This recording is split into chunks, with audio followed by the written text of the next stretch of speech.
So east, off Poplar? All over the place. Okay. Had a big Jaw 3 weekend. What's that? The shoes. Oh. They came out. Did you get them? Yeah, I'm wearing them. Oh, okay. Nice. Oh, that's the ones that we were talking about on the odds. We were talking about it on the odds couple. I do so many shows with you. I don't remember anymore where we were. Talked about them somewhere. Yeah. There you go. Okay. All right. Are they comfortable? Yeah. Nice. They're colorful. They are. Listen. Hey, I would not wear something like that, but shout out to everybody who rocks. There's also like 8 other colorways. They're all pretty good. And then today, like yesterday, Saturday, Anthony Edwards is on like a tour of Asia the same way Ja did for his sneaker company, and they debuted the AE2s. Okay. And everybody on Twitter is saying like the Ja 3s are putting belt to ass on the AE2s. Okay, y'all got it. I'm not a super sneakerhead in that sort of a way. Unfortunately, I raised my son to be a sneakerhead. Oh. Which is Did he get some too? Yeah.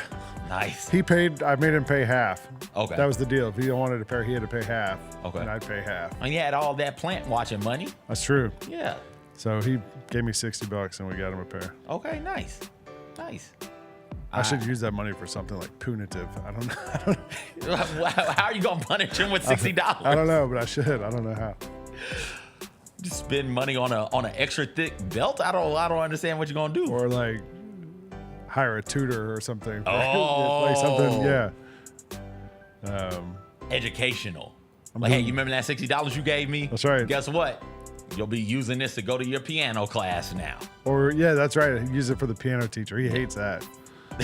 He plays piano? He goes to piano lessons. Oh, he nice. plays piano, but he hates it. But I make him go. Yeah. What's he hate about it? Like he doesn't like the teacher. Okay. Says she's mean.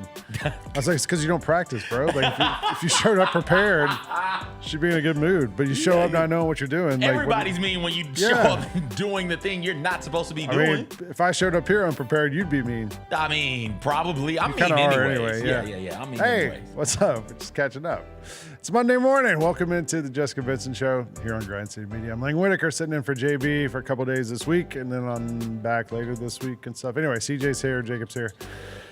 We got a lot of stuff to get to today. We got a 2-hour show. We're going to talk about college football. We finally got college football back week 0, so you get like a little taste of it. And then coming up this weekend, we get week 1, and there's some big-time matchups coming up. So we'll talk through all that stuff. There was really a lot of stuff going on this weekend. Between that, there was a lot of baseball going on. We had the PGA Tour Championship down in Atlanta. Tommy Fleetwood finally got one. Gary Parrish is going to swing by, hang out, chat. I don't know. I might troll him about the Mets a little bit, although they did beat the Braves 2 out of 3 this weekend. We got NFL news and notes. Lots of guys are getting cut, traded, all that stuff the next few days as the rosters get set. WNBA news and notes. CJ is going to take us through that as I sit here and look on admiringly. And then it's Monday, so we have the Hot Mess Express. Some of these headlines, I'm not even sure I can say them on the air, so I'll leave those to CJ probably. There's some good stuff. There's some good stuff. Sex toys making their debut in the NFL now. Let's get it. The light behind me is green because of the toy. I don't know. Yeah. All right. That's what we got. Why don't you watch like the opening of the show, and then we'll come right back here and be with you.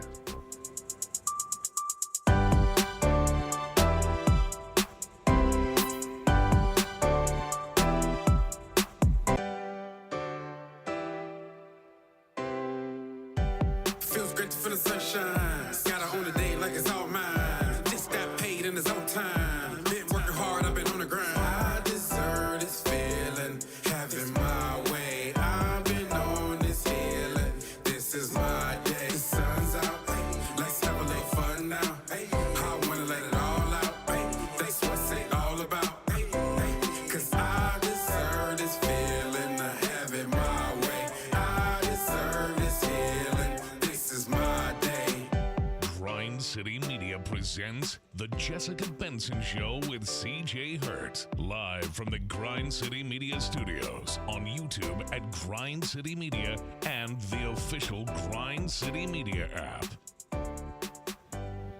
Good morning. Welcome into the Jessica Benson Show here on Grind City Media. I'm Lang Whitaker sitting in for JB. CJ Hurt's here. Jacob's here. And we got a show for you today. I think we got something. We got something to go for you. How was your weekend, CJ?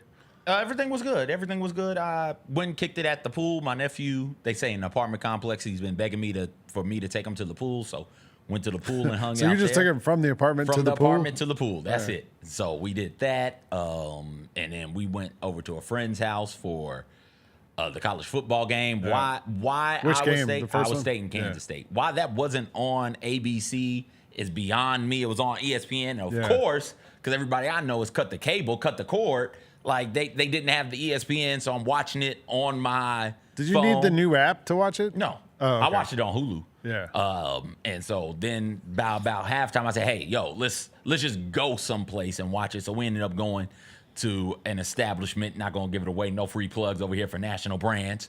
But went out there, sat down, watched the rest of the game, and then went back home and watched some not Celebration Bowl, MEAC SWAC Challenge. So I caught 2 games. And in between there, the Liberty and the Dream were playing. They were playing the same time as Kansas State, Iowa State. Yeah. So I was back and forth on that. And then Sunday came through, and I finished the Katrina documentary. Ooh, boy. That was tough. And watched who played WNBA on Sunday? Whoever played, Fever and Lynx. Watched the Lynx get their 18th home win of the season. All right. I went to, what we do. Ended up, one of the big stories in my house was these came out. The Jaw 3s arrived via mail. So I got them. Watched a lot of football. So wait. You know what I felt though? Oh, go ahead. The Jaw 3s, they came out this weekend, or you got them? They came weekend? out Thursday on the Nike website. App. Okay. Yeah, app, whatever. I ordered them. And then they came Saturday. They showed up Saturday. Okay. Oh, yeah. they're quick on They that. come real fast, especially in Memphis, because Okay. like they all ship out of that place in Fraser, I think. All right. So like they usually come really fast when you're in Memphis. I don't know why. I didn't know that. But yeah. So anyway, I got. You like it? Yeah, I do. I wore them Saturday. I went to a baseball game Saturday. We'll talk about that. But I wore them walking around downtown and like doing a lot of walking. Your son got the same colorway? He did. This is the first colorway to drop like in a mass. There have been some other like small ones that came out. This one's the big first one. Then there's going to be more. Is the wife getting a pair? No. I don't know. She's got her own money. She's not getting. How about this? She's not getting a pair from me. You're not buying her a pair. Isn't her birthday coming up? No. Anniversary? No. Christmas? My birthday's coming up. That's it. So y'all don't do the whole family matching shoe thing? No. Okay. Also, like, no, I didn't have to fight bots to get these. Somebody else. These weren't on sneakers. These were on Nike.com. So, like, and they came out in, like, kid sizes, grade school, like, preschool, all the different sizes. So they did a full-size run, but you had to get them, like, within an hour or two. They ended up, some of the sizes sold out pretty quick. I think you can probably still get some sizes. So I didn't have to fight to get them. But I set an alarm for myself. Sneakerheads, we have, like, I set an alarm for 9 a.m. on Thursday morning because I knew that's when they were going to go live, and they did. And I jumped on them and bought pairs right away. One of the things I miss the most, shout out to Megan Triplett. Yeah. One of the things I miss the most about her time here is we'd be in the middle of the show, and she would just zone out. It's like, yo, what is Megan focused on? Her alarm went off. It was about somebody's sneaker. Notice sneakerhead Megan. Shout out I think to about Megan all the time when I have French fries. Oh, absolutely. Constantly. Anytime I see a potato. Yep. When I have French fries, I always think about Megan. So that's the only time. That's the only time I reach out to her. Honestly, is really? if there's a French fry popping off. I was out in Germantown a couple of weeks ago, and I drove past where Houston's used to be, and it turned into something else now. I can't remember what it's called. I don't think it is anything. It's where that or it's that restaurant she used to like where Apple is out in Germantown in that little shopping center. Okay. I can't remember the name of the restaurant. Somebody in the chat helped me, but spot. I saw it and I took a picture and sent it to her, and she responded immediately like, "Yeah," she was so excited. Anyway, I got some shoes. I went to a baseball game. The funniest part was Saturday. The college football started. Yeah. And we've all been excited about this for a while. I get up, I'm ready. I worked out Saturday morning, had breakfast. Got all my stuff done. 11 o'clock comes, I'm ready. And probably about 3 minutes after that game started, my wife comes in and is like, hey, you got to install these shelves right now. Oh, no. No, I mean, not right now. This was, no, yes, I don't. this was like classic college football for me. So I go, all right. So I go upstairs to the room, turn on the TV, put the game on, and start working. And I spent about an hour and a half. I installed 5 shelves in this room watching the game in the background. Like I had it on in the room, and so you like measure out where the shelf's going to go, sit down for a second, watch a little bit of the game. The start of the game was such a hot mess. Like there was like turnovers and nobody could do anything. And it was kind of a disaster. And they kind of settled down as the game went along. That guy from Kansas State got hurt right off on that opening kick. The guy who muffed the punt. The punt, yeah. And that was their starting running back. Yeah, too. He's good. He's like one of their best players. So without him, they just seemed a little disjointed the whole way. And Iowa State looked good. Like you pointed out, they have a lot of good tight ends. I think Roser pointed that out. Roser pointed that out in the odds couple. No, you said Iowa State. He said it was Iowa who had the good tight ends. He said Iowa State has good tight ends. And I said they historically have good tight ends. He said, no, that's Iowa. And he's right. I got my Iowa universities mixed up. But both of them throw the ball to the tight end a ton. Because that's all they breed up there in Iowa. This isn't Florida where you're going out getting skill position players. You're getting big-ass linemen. You're saying tight end's not a skill position? You're getting big linemen, and then you're getting tight ends, which is like a lineman skill position mix, hybrid type of thing. We're not getting the 4 or 5 got a lot of like dudes. corn-fed dudes in Iowa. Yeah, a lot of farm boys up there. Like you said, man, the game started off that first drive. The punt ended up being a muff punt. Iowa State gets the ball right there in the red zone, and what did they decide to do with it? They promptly fumbled it on a toss. I don't know why you would run that play when the field and the ball is in the shape and condition that they're both in. The field was so wet that the yard markers, the lines of the yard markers slipped off. It was so wet. Although you would also think like in Ireland where it rains all the time and is kind of moist, they would know how to paint the field. They play soccer and rugby and other stuff there. They need lines on grass. Yeah, you would think that. I had that same thought, and I felt like at halftime, both coaches, I can't remember which, if it was Campbell or Kansas State's coach, but they both definitely said, hey, can y'all reline the field for us, one. Yeah. But two, one of them during halftime was going out of his way not to complain about the field. He was like, yeah, listen, maybe when they painted it for football, they didn't want it to stick around too long. Maybe. They used some like washable paint or something that they knew wasn't going to last a long time because they knew like we got one game here for the next 365 days. And we're not really sure what Kansas State or where Iowa State are/is. Like we don't know anything about We don't even know what football is really. We don't know about football. I was wondering we got the wrong flag. We got the wrong logos. Do you think like there was like parts of that game, like when there's a minute to go, or it was like 2 minutes to go, Iowa State has the lead. They're down on like the 2-yard line. But Kansas State's out of timeout, so Iowa State just kneels on the ball 3 straight times to end the game. Like, do you think the fans were confused? I was thinking about that. Like, if you're not a football, primary person, and you're sitting there in the stands and you see teams going up and down the field, and then they get to the goal line and they just don't score, the quarterback just takes a snap and kneels. That must be weird. There must be a lot of stuff like if you're not a football person, that it's just weird to see. I mean, you got a younger son. I'm sure that when y'all watch football from time to time, he's like, hey, what's going on here? Explain this to me. Because it is a confusing sport. You know what teaches the kids more than anything is Madden. Yeah, and NCAA 26. But if you're not playing those and you're just sitting down. So my wife, we started dating like 2016. Football is a big part of my life. And so she's, I'd love to say an equally big part of my life. Yeah. But she's close, like football and her.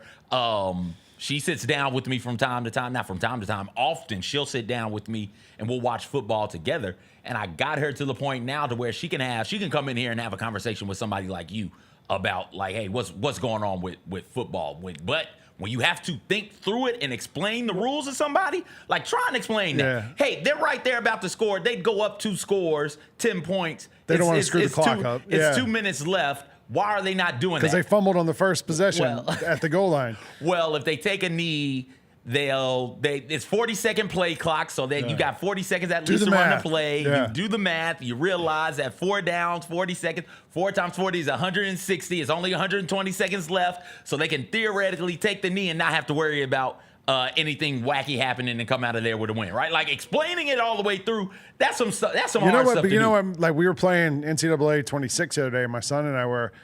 Who was who? Wait, what were the teams? No, we were. He was playing. I was sitting there watching. Okay. He's doing the Road to Glory where you start. Gotcha. And he was complaining. He's the quarterback on Florida State. He was complaining about the defense, and it was really hard to complete anything down the field. And I said, I was like, well, he was like in at quarterback. He called a play, and the guy went in motion, and he goes, see, they're in man-to-man. He's 12. Like, he knew, like, he had learned from playing this game that, like, when you send a man in motion, if somebody follows them, that they're in man-to-man.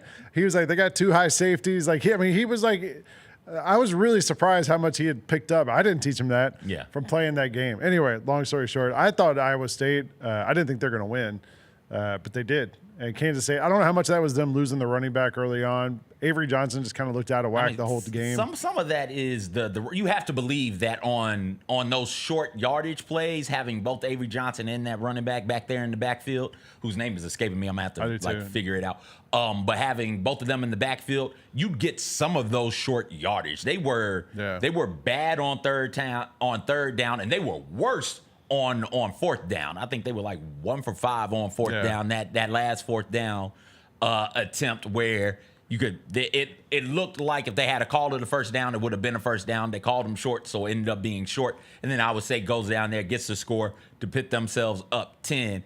It looked like in that type of situation, like that's where you would have liked your starting running back. I missed Iowa State when it was like 3rd and short right there at the end, and they went for it on 4th down. Yeah. They didn't get it on 3rd down. And they called a timeout to like figure out what to do, and I had to go get a screwdriver. And I come back in, and it's 1st down.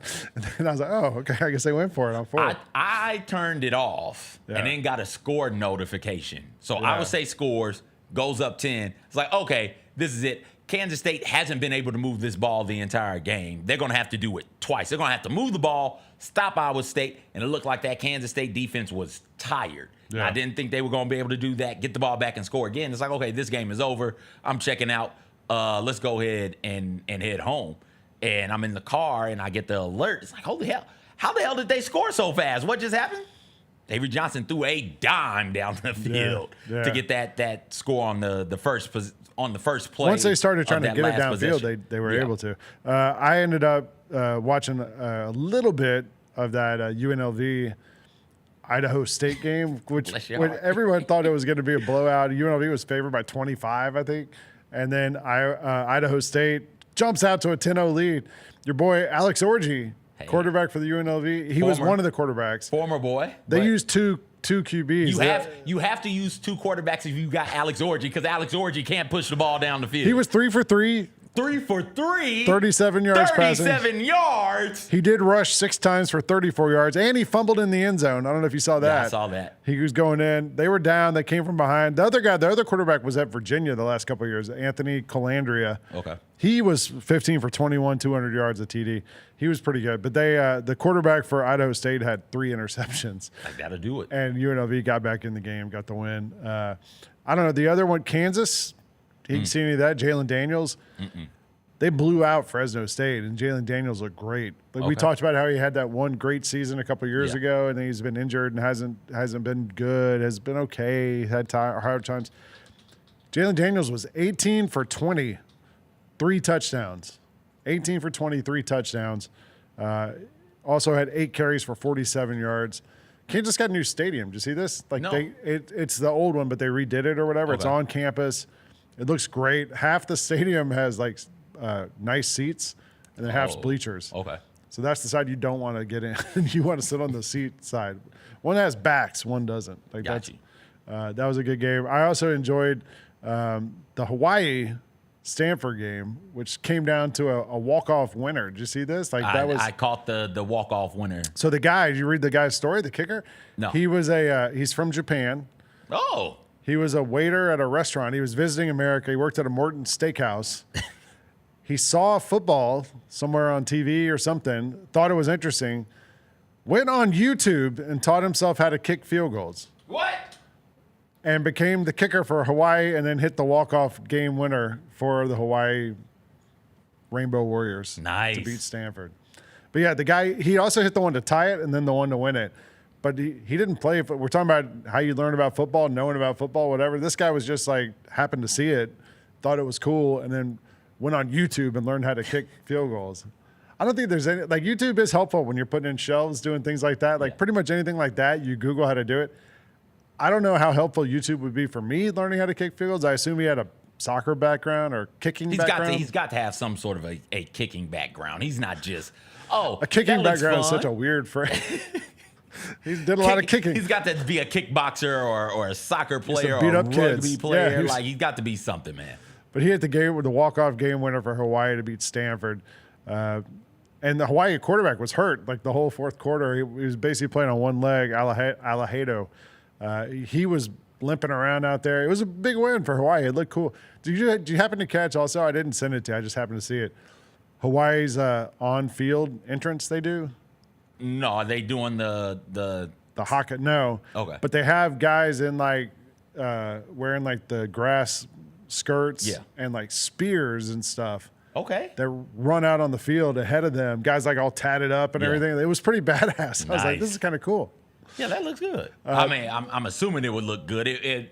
I'm thinking about other entrances that use like people. So you've got the Trojan. Florida State uses the guy on the horse and drops the spear. The cool. Trojans come out onto the field. The coolest one was Texas used to run out with that giant. Or didn't Colorado have a buffalo? Colorado still has a buffalo. Texas still runs with Bevo. I thought they banned Bevo during the SEC tournament. They did or the SEC championship. Oh, because of he attacked Uga that time. I think Bevo's good to go. Oklahoma still has the wagon, the Boomer Center. Yeah, that thing flipped over though that time. Yeah, remember that? But I'm pretty sure they still run out with it. I'm thinking of just people, not necessarily animals. It's always cool when animals Notre get involved. Dame, that leprechaun guy must run out there, right? I would think he runs out there, but he's not, holding any type of a weapon, right? Like there's a flaming sphere. Do you have a box of Lucky Charms? There's a flaming spear, a pot of gold. There's a flaming spear at Florida State that goes into the field. The Trojans are stabbing the field with a sword. Yeah. You have all these Samoan warriors running out from what you tell me with spears, fully tatted up. Yeah. And then there's the leprechaun just clicking his heels as he runs down the field, right? Like, I don't know. I don't think that's necessarily as cool. Well, if we want to talk about human involvement, there's more games coming up this weekend. Mm-hmm. University of Memphis put out a tweet. Oh. Do you see this? They need football players. Specifically, they apparently need defensive backs. Oh. They put out a tweet asking for any students. They're going to have walk-on tryouts. Nice. And there's some regulations there, a couple of conditions you have to meet. You're a current Memphis student. I was going to say, CJ, I'm a current University of Memphis student. When's the last time you had a physical? I got out of the hospital 6 months ago. Here we go. Got a clean bill of health after that. I don't know if I've had a sickle cell test. I'm pretty sure I don't have it. No, you don't have it. So, and the only thing that I guess is questionable in this is it says must be a defensive back. I think you could be a free safety. I think I could hit somebody. Yeah, you could be a free safety. I might get a few targeting penalties. But I mean, I'd throw myself in there. I don't know. Yeah, man, come down and run now, support. In like man coverage, I'd get cooked. But you're the free safety. You wouldn't be in man, would you? I would hope not. No. I might be like the dime, like the dime guy you put in. Just, hey, this back third is you, dog. Yeah. I could at least be on like kickoffs, like on the front line, like just one of the guys who's like right next to the ball. You just run down the field and engage somebody, and that's it. I'd get my block knocked off. But most of the time, the ball's going out of the end zone anyway, so you don't really have to do much of anything. Does college football, I couldn't remember, have the same kickoff rules as the NFL? No. It doesn't, right? No. So it's like the old school, you kick it all the way down. Yeah, those guys kick it out. All right, Ryan Silverfield, holler. If you need DB, I meet the conditions. You do. There were certain conditions laid out. I did not meet them. This time I did. So I'm ready. Let's go. I'm ready to play. All right, we're going to take a break. We're going to come right back here on the Jessica Benson Show on Grind City Media.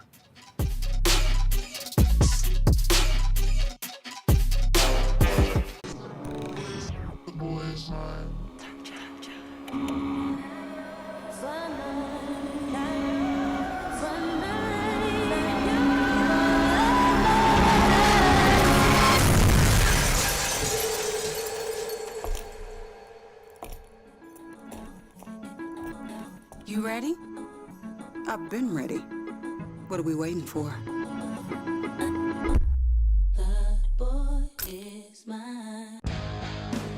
Grizzlies fans know it's the team that gives you the edge. Big River Steel does too. And much like the Grizzlies have recruited legendary talent, we want you to be part of our team. Are you ready to be part of something legendary?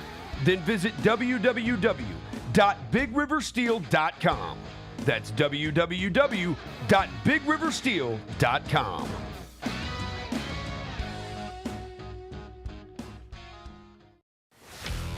Let's face it, there's a lot of trash talk in basketball, but the great teams let their performance do the talking. Like Ford F-150 with Pro Power on board, a class-exclusive industry-first feature that turns your truck into a mobile generator and leaves the competition speechless. Ford F-150, official truck of the Grizzlies. Greatness starts here at your Mid-South Ford dealer. Class is full-size pickups under 8,500 pounds, GVWR.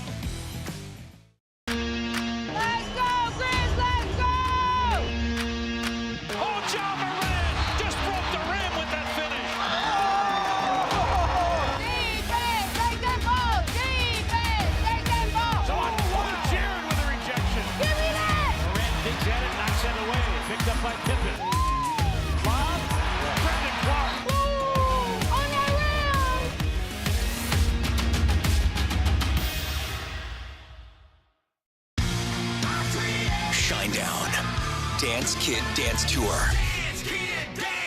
Live in Memphis. FedEx Forum, Saturday, August 30th. With special guests, Bush and Morgan Wade. Get tickets now at livenation.com. Shinedown, live in concert. For more, visit shinedown.com. Sonic Radio. Welcome back to Sonic RNDIO. That spells radio with me, the CIO. This just in, the new Sonic $1.99 menu lets you build a crave-worthy meal for just $1.99 an item. Whether that's a creamy shake, crispy tots, or a quarter-pound double cheeseburger. This just out. Ostriches. They're mean, not very cute, and in my opinion, way too big for a bird. Don't miss the Sonic Fun 99 menu. 5 items, always $1.99. Live free, eat Sonic. Tax not included. See menu for details. Catch us if you can at Southland Casino Hotel and win your share of up to $1.8 million in free play and prizes. Join us for drawings every Saturday in May, June, and July. Each month, over 900 winners will take home free play or drive off in a new car or motorcycle. Be there for all 6 grand finale drawings and try to catch us if you can, only at Southland Casino Hotel. Must be 21 up. Play responsibly. For help quitting, call 800-522-4700. What about the hanging your hat on the defensive end? Where does that come from? And one thing my dad told me is if you want to get to the NBA, if you want to leave an impact, if you're a competitor like you say you are, you're going to be one of the best defenders on the court every time you step on there. He said you're not going to disrespect the game. You're not going to take it for granted. You know, this is not a right, it's a privilege. So go out there and compete every day. The Chris Vernon Show, live on weekdays at noon on YouTube at Grind City Media and the official Grind City Media app.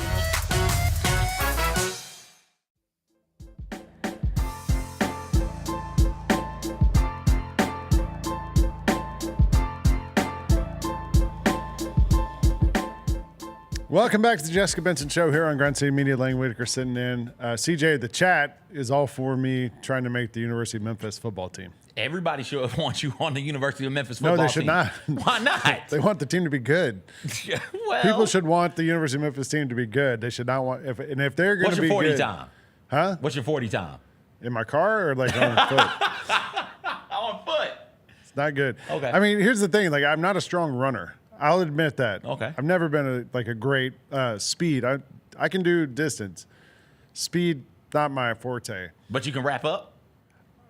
Presumably. I mean, I haven't tackled anybody in a while. I would also think, though, that, like, is free safety one of those positions where, you know, savvy would be helpful, intelligence would be helpful. Like, you don't have to be like the fastest guy on the field. If you're in the right place at the right time, that's all, you know, like you make the right reads, you get to the right position, and then you're there. Like, you don't have to be fast. Speed would be helpful. Yeah. Certainly.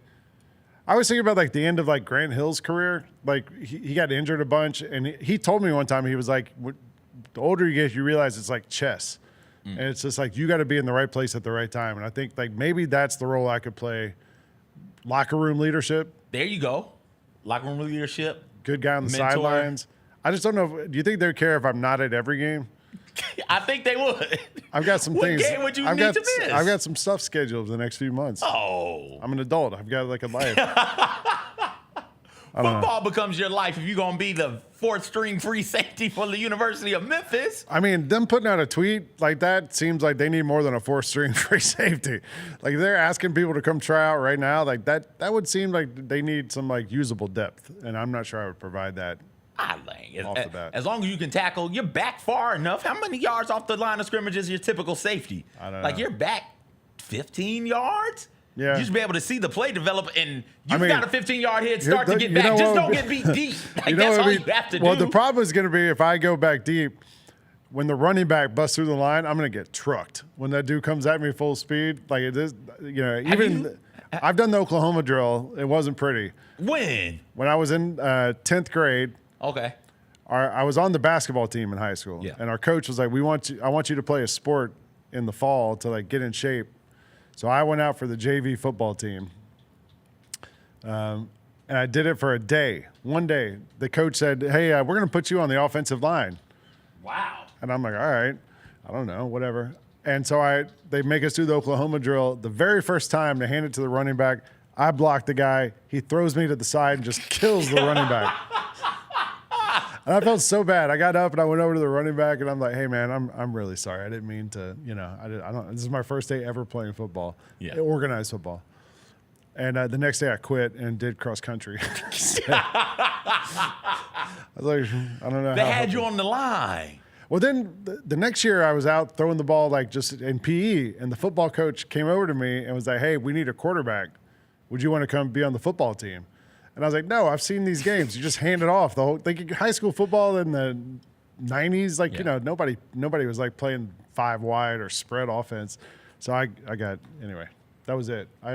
You have football playing experience. I do have experience. They had you on I'm in a league, an NCAA 26 league right now. I thought when you said I'm in a league, I was like, oh, are you on one of the under 45 leagues? What? There is those leagues that are going around now where the people where they're playing, adults are playing, but those guys are like nuts. Like I don't want to play that either. So I do have football experience. I talk about football constantly. You understand if a receiver goes in motion and it's man, you should follow them. Yeah. And if it's not, you just stay there. Play your zone. And again, Lang, if you're on the football field, just don't let anybody get behind you and it's a win. Yeah. Let them get to the bend but don't break. That's what the defense would be. It would be bend but don't break, Lang. I was just wondering, I'd be that. part of a cohesive whole. Mm-hmm. That's me. I wouldn't be. It's not all on me. I'm not Travis Hunter out there. Like I'll be more like Kirby Smart, like the free safety on Georgia when he played. Like he was just part of the team, just around. Anyway, there's a lot of good games coming up this weekend, though. Did you look at all these games coming up? Which one is your like? I guess Texas Ohio State's the one we all have to watch. Texas Ohio State is a first off, all the top 10 matchups are big, right? Yeah. So Texas Ohio State, Notre Dame and Miami, and for me, Clemson LSU will be because I think Clemson is going to be really, really good. That game's on Monday night, right? Yeah. On Labor Day. So we're off Labor Day. We're off. But this is the ranked matchups this week. Got Tennessee taking on Syracuse. It's a ton of those Power 4 versus Power 4 games. Indiana's got Old Dominion, not super interested in that. The Tennessee-Syracuse game, that's the one in Atlanta, right? This is a Chick-fil-A kickoff? Yeah, I believe so. Yeah. And then so Aflac kickoff. Is it Aflac? Yeah. What's the other game? Penn State is taking on Nevada. I think Penn State's going to be good, but not super interested in that. Georgia Marshall, that's your team, Lane. Yeah. That's at 2:30. I mean, Georgia plays 3 straight crappy teams to start the year. They use the Kurt Cignetti scheduling model and start off with a couple of underwhelming teams, and then they got to play like Tennessee, Alabama right off the bat pretty early. But that should be a good game. Alabama, Florida State is another interesting one. That one's interesting. And the Florida State quarterback keeps talking trash, and like Alabama, I don't know, who knows what Ty Simpson will be, their quarterback. He was the backup last year. Yeah. I don't know. So we're going to find some things out about them. If Florida State loses, but it's close, do we consider that like a win for them? 'Cause they were so bad. They won 2 games last year. No, it's Florida State. There's no moral victories. Are they supposed to be State. immediately like an 11-1 team? I think I don't so. know. At Florida State, you're supposed to win 9-10 games a year. Yeah. You're supposed to be. This is the weird thing about the ACC. Not the weird thing, but the thing about the ACC is Florida State. I remember for almost all of my childhood, Florida State ran that conference. Yeah. Like Florida State won that conference every single year, and so Florida State thinks they're better than everybody else. Miami thinks they're better than everybody else in the ACC, and neither one of them have been close to better than everybody else in the ACC since Miami came over, well, like 08 or whenever the hell that was. Now here comes Florida State with a chance to get a win over a marquee opponent in Alabama. Nobody thinks they're going to win this, so go out there, play loose, play free. But they should win 9 just without looking at the schedule. Yeah. Florida State's supposed to win 9-10 games a year. Clemson and LSU is on Saturday. It's not Monday. I thought it was on Monday. You said Notre Dame, Miami. Notre right? Dame, Miami's on Sunday. So who's Monday? Monday is Virginia Tech. Monday's also Sunday, Virginia Tech at South Carolina. Okay. Which could be interesting. Auburn, Baylor? No, TCU, North Carolina. TCU, North Carolina is Monday. Okay. Everybody in the SEC is going to be watching Auburn, Baylor, cheering for Baylor. Yes. Nobody likes Auburn, so it'll be fun to watch. Real interest in watching Iowa State take on South Dakota State. If you are a power conference taking on an FCS opponent, I'm not gonna sit down and waste my time with that. So that Long Island, Florida game. For what? Well, here's the I not really. I don't really want to talk about that game, but we've been talking a lot on all the various programming around Grind City Media about Florida and DJ Lagway, right? Mm-hmm. Like he's had a great couple games last season. Getting projected this year as maybe a Heisman candidate. He's going to be the guy who brings Florida back from like where they were a couple years ago. I was thinking about him this weekend, CJ, because we've all we did over-unders on Odds Couple. We were trying to guess how good Florida will be, and it all comes down to him. He got hurt in July. He strained his calf. I heard. Running with teammates. I heard. So in practice, he has been modified. He was throwing on the side only and doing individual drills. And then this is in an AP story, kind of buried in there. I didn't really realize this about Lagway. This is the latest injury for the Heisman hopeful who missed all of spring practice with a shoulder injury. Mm-hmm. After he underwent sports hernia surgery. He was also limited last fall with shoulder soreness, and he got hurt in November with a strained hamstring. This feels like that's a lot of stuff. That's I don't know. Are we sure he's going to make it through a season? No, but he'll make it through Long Beach. Is that who they're playing? Florida, Long Island. I'm sorry. He'll make it through Long Island. Something long. Yeah, something long. Are they going to? But I don't know how much I trust Florida now to go 9-3, 8-4. Didn't you have the under? Yeah, I think so. I wrote it down in my notebook. But I don't remember if I think Billy Napier is not a terrible coach. Everyone else thinks he is. I feel like that's a 7-5 might be a more realistic thought for them. If Lagway plays 2/3 of the season, I don't think he's going to make it through a season. That's my big takeaway. I'm with you on that. Kansas State's back again this week. There was a lot of talk during that game about the guys from Kansas State and Iowa State having a rough next 3 games because of the travel, which seemed interesting. Michigan, you ready for them? New Mexico. Hey, they paid that dude $10 million. Let's He's go the starter. Underwood. Big story today dropped on ESPN. Who told him that? Yeah, I don't. The money. The $10 million. Get up and start talking. Sunday night, there's 2 good games. Okay. Or one's during the day. Virginia Tech at South Carolina, and then Notre Dame, Miami. I love Lenora Sellers, South Carolina. I think that's one that I'm going to keep an eye on that game, see how he looks out of the box. And then that is funny. Monday night, it's the Bill Belichick debut on Monday night. We get Monday Night Football with Bill Belichick against TCU. TCU's 3-point favorite in that game. Oh. We were talking about what we did this weekend. So Friday night, I'm an Atlanta Braves fan. I'm wearing the Braves hat right now, CJ. Do you know who won the Cy Young Award last year in baseball? No. So Cy Young's the best pitcher in the game. Last year, Chris Sale, Atlanta Braves starter, won the Cy Young Award. He won 18 games and lost 3 last season. He struck out 225 guys, and he walked 39. And he was just dominant for the Braves last year. He was older, 35 years old, been around for a while, had a lot of injuries, finally gets healthy. And coming into this season, he's coming off a Cy Young Award. Everyone thinks he's going to have another knockout season. He started slow, then turns it around, starts looking good. And then a couple months ago against the Mets, he makes a diving catch at the end of a game, and he breaks his rib. That's how you know he's old. He's like when you get older, you fall down and break things. Yeah. Yeah. He dove head first, broke a rib. He's been out for a month and a half. So the Braves announced he's starting to come back. He wants to pitch at the end of the season. They're going to have him do some rehab starts. So last week he makes a rehab start in the minor leagues. Saturday he's supposed to make his last rehab start for the Columbus Braves, or the Columbus, whatever the minor league team is. Friday night they look at the weather forecast. They're like, it's going to rain in Columbus. He's not going to pitch. He's got to pitch. We need him to pitch to get ready for the majors. So they send him to Memphis. Oh. So Friday night, they're like, Chris Sale's going to pitch in Memphis on Saturday against the Redbirds for the Gwinnett Stripers, the Braves minor league team, which is one letter away from being the Gwinnett Strippers, I realize. Turn up. But Chris Sale comes up Saturday. So I went to the game. I texted a buddy who's a big baseball fan. I was like, hey, Chris Sale's pitching. The reigning best pitcher in the National League is pitching here. So let's go. So we went Saturday to the game. What was the crowd like? It was pretty good. It was Harry Potter night. Oh, so they had different Redbirds hats with different houses. They had a Slytherin hat. They had a Hufflepuff. They were selling butterbeer at the concession stand. Nice. I actually got one. Took a sip, and it was just like drinking a cup of sugar. I took a sip, and I was like, and I drank 2 sips and just threw it away. Okay. The kids loved it though. The kids were there's kids bouncing off the walls.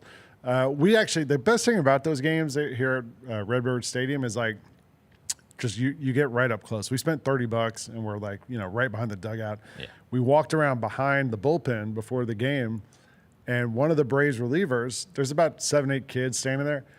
One of the Braves relievers turns to the kids and is like, he goes, I'm from the Dominican Republic. I'll give one of you guys a ball if you can say 15 words in Spanish. What? And he points to one of the kids. He goes, you. And the kid's like, no.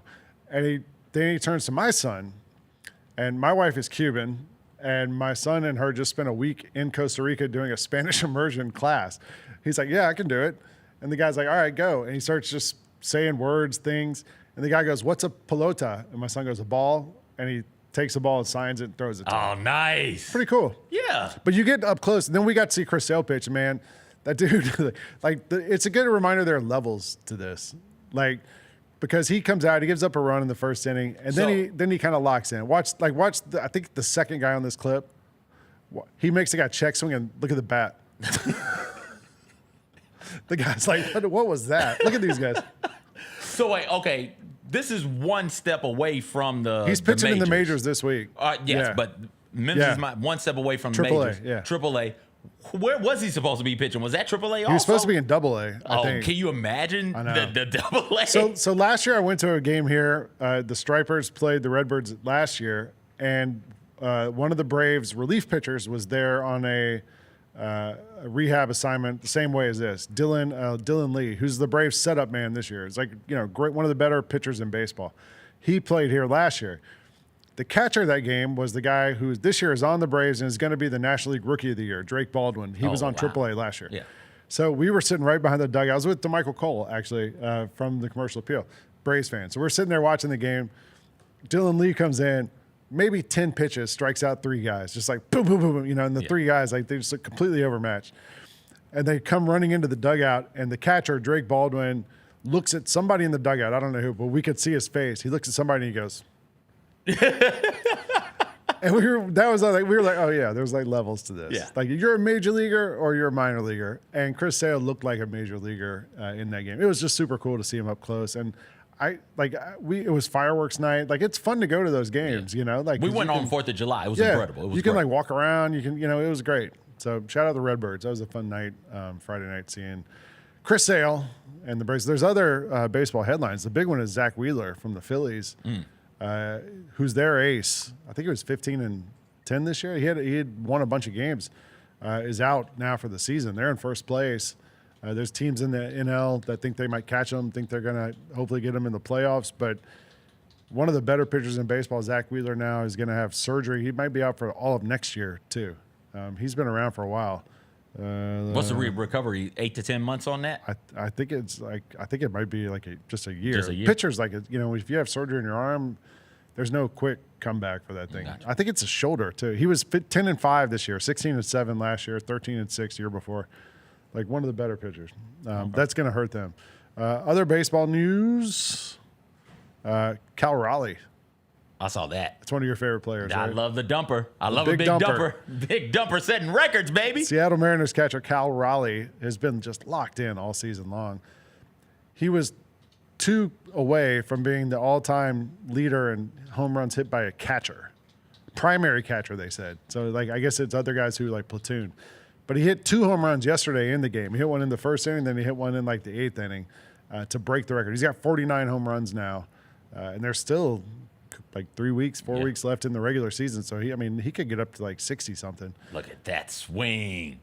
Oh my gosh. And then my favorite part right here coming up. Look at that dump truck right there. My man got it. Just jiggles when he runs. Actually, the guy who named him the Big Dumper played against the Redbirds on Friday night. Really? Jared Kelnick. They were in the minors together on the Mariners. Okay. The Braves ended up with Kelnick. He's in the minors because he sucks now. But he was here. So anyway, Cal Raleigh's had a hell of a year. Yeah, man. Good year for Cal Raleigh. Yeah, I don't watch much baseball, don't know much about it. You saw him in the home run derby. I saw him in the home run derby.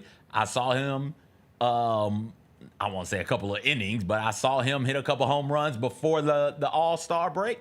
I saw him do this. The big dumper. Shout out to him. Can't wait for my T-shirt to come through. Did you get one? Yeah. Nice. Yeah, I'm going to get That'd be a good name for a wrestler. Or the big dumper? Yeah. Rikishi could go, instead of the stink face, hit you with the big dumper. Yeah, or a finishing move. Finishing move, the big dumper. Here comes the big dumper. Oh, no, that man has a family, by God. We got to tell 5-star. Somebody needs Memphis Wrestling. Somebody needs a big dumper move. Yeah, let's use the big dumper. Although the big dumper might be trademarked or something at this point as a name. If it's not, go get it. But we might have just trademarked it by saying it. I think that's how it works. Golf. Did you watch any of the golf yesterday? No. I played golf yesterday morning out at Audubon Park, which is a great city course. They redid it a year and a half ago, something like that. It's awesome. It's a hard course. It's very long. I played golf yesterday morning, came home and watched the end of the Tour Championship, the PGA Championship. They've had 3 weeks now where they've been, the one here in Memphis, then they played last week, and now this one was the championship round in Atlanta at Eastlake Meadows. And Tommy Fleetwood's the guy who has been always the bridesmaid, never the bride. Never won a tournament in the United States. Has kind of been close a lot of times. Was close at the Masters, was close here in Memphis, and couldn't get it done. And he had a couple shot lead going into the day yesterday, and Scheffler's behind him. Keegan Bradley was behind him. There's a bunch of guys you think, these guys could make a run. They're playing hot, and they couldn't. Tommy Fleetwood won it. Did you see at the end of it? A little weird. Everyone's celebrating. He walks off and hugs a guy. And I'm like, that must be his buddy. And they're like, he's hugging his son. And they look like they're the same age. Tommy Fleetwood looks like he's 20. So I Googled. Tommy Fleetwood's 35. Oh. It's his stepson. Okay. His wife's 23 years older than him. Oh, nice. And he has 2 stepsons who must be about his age. And then they have a child who's younger. It was very confusing seeing it live. I was like, and they don't mention it at all, on TV. They're just like, let's keep it going here.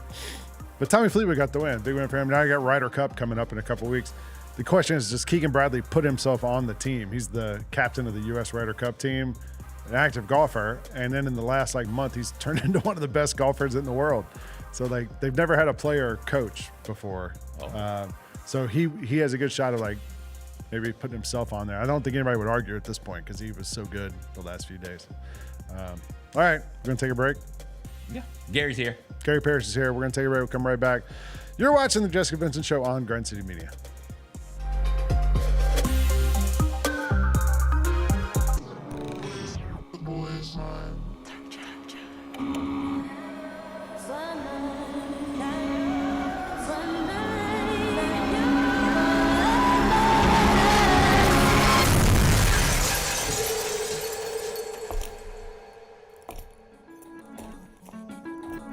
You ready? I've been ready. What are we waiting for?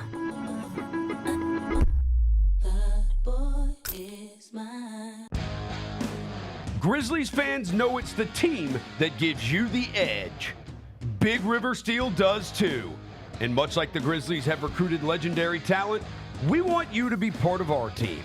Are you ready to be part of something legendary? Then visit www.bigriversteel.com. That's www.bigriversteel.com.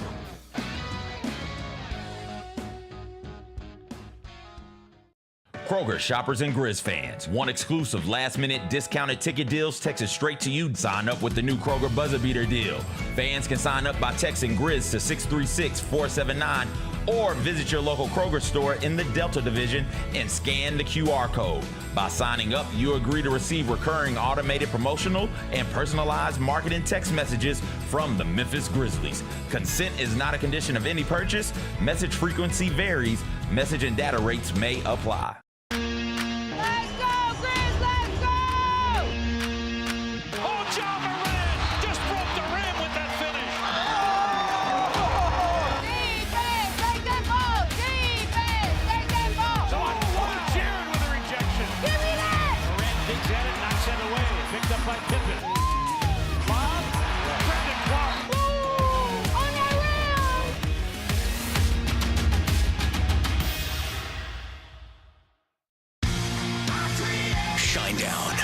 Dance Kid Dance Tour. Live in Memphis. FedEx Forum, Saturday, August 30th. With special guests, Bush and Morgan Wade. Get tickets now at livenation.com. Shinedown, live in concert. For more, visit shinedown.com. Sonic Radio. Welcome back to Sonic RNDIO. That spells radio with me, the CIO. This just in, the new Sonic $1.99 menu lets you build a crave-worthy meal for just $1.99 an item. Whether that's a creamy shake, crispy tots, or a quarter-pound double cheeseburger. This just out. Ostriches. They're mean, not very cute, and in my opinion, way too big for a bird. Don't miss the Sonic Fun 99 menu. 5 items, always $1.99. Live free, eat Sonic. Tax not included. See menu for details. When were you fine being a role player? I always think of myself as the star player because I'm doing stuff that guys don't want to do. I'm making winning plays. The whole goal of this game is to win basketball games. I think of Alex Caruso, he's a star player to me. Drew Holiday is a star player to me. Yes, indeed. TA is a star player to me. You know First what I mean? team. Yeah. The Chris Vernon Show, live on weekdays at noon on YouTube at Grind City Media and the official Grind City Media app.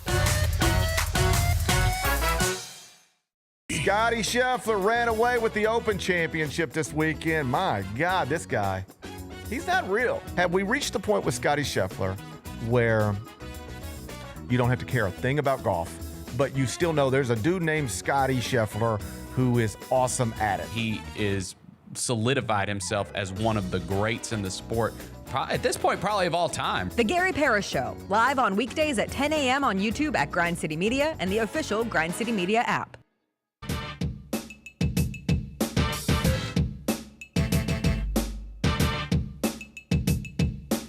Welcome back to the Jessica Benson Show here on Grind City Media. Lang Whitaker sitting in with CJ and Jacob. And it's Monday. That means Gary Parrish is with us. GP, are you with me? I am here. What's up with it? You okay? Have a nice weekend? I had a good weekend.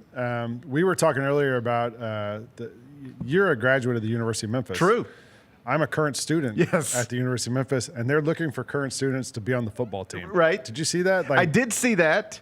They need defensive backs. That's certainly what it suggests. Or they at least need depth at the DB position. Yeah, you were there last week. I was there last week. Is this worrisome? Are we a little nervous about University of Memphis? I don't know. I would need to know details. Like if Ryan Silverfield told me, and the best person we see at this tryout is going to be in third series on Saturday, I'd be like, oh, whoa. I don't know if that's this it. Might just be depth. It could just be a situation where hey, we've already lost this guy and this guy, and if we were to lose this guy, and this guy, suddenly we'd be relying on this guy, and now we got real depth problems. It could be one of those deals, like better to be prepared for the worst and at least have somebody in a uniform than be looking around and wondering, do we need to put a 4-string quarterback in at DB? Yeah. I hope it's something like that and not more alarming, but did I notice it?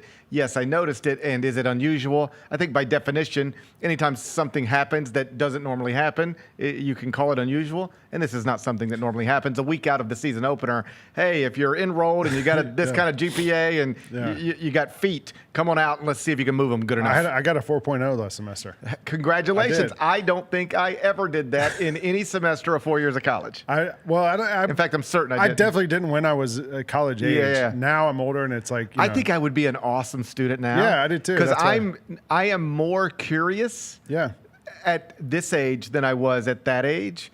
Like all the books I was supposed to read in high school and supposed to read in college, I went back in my 30s or late 20s and read them. Yeah. I got really interested in trying to be smarter to whatever degree I'm capable of it. When I was done with college. Throughout college, I was only focused on trying to become what I wanted to become. Yeah. And that didn't require me to flourish in chemistry. It just required me to get by chemistry and get by Spanish.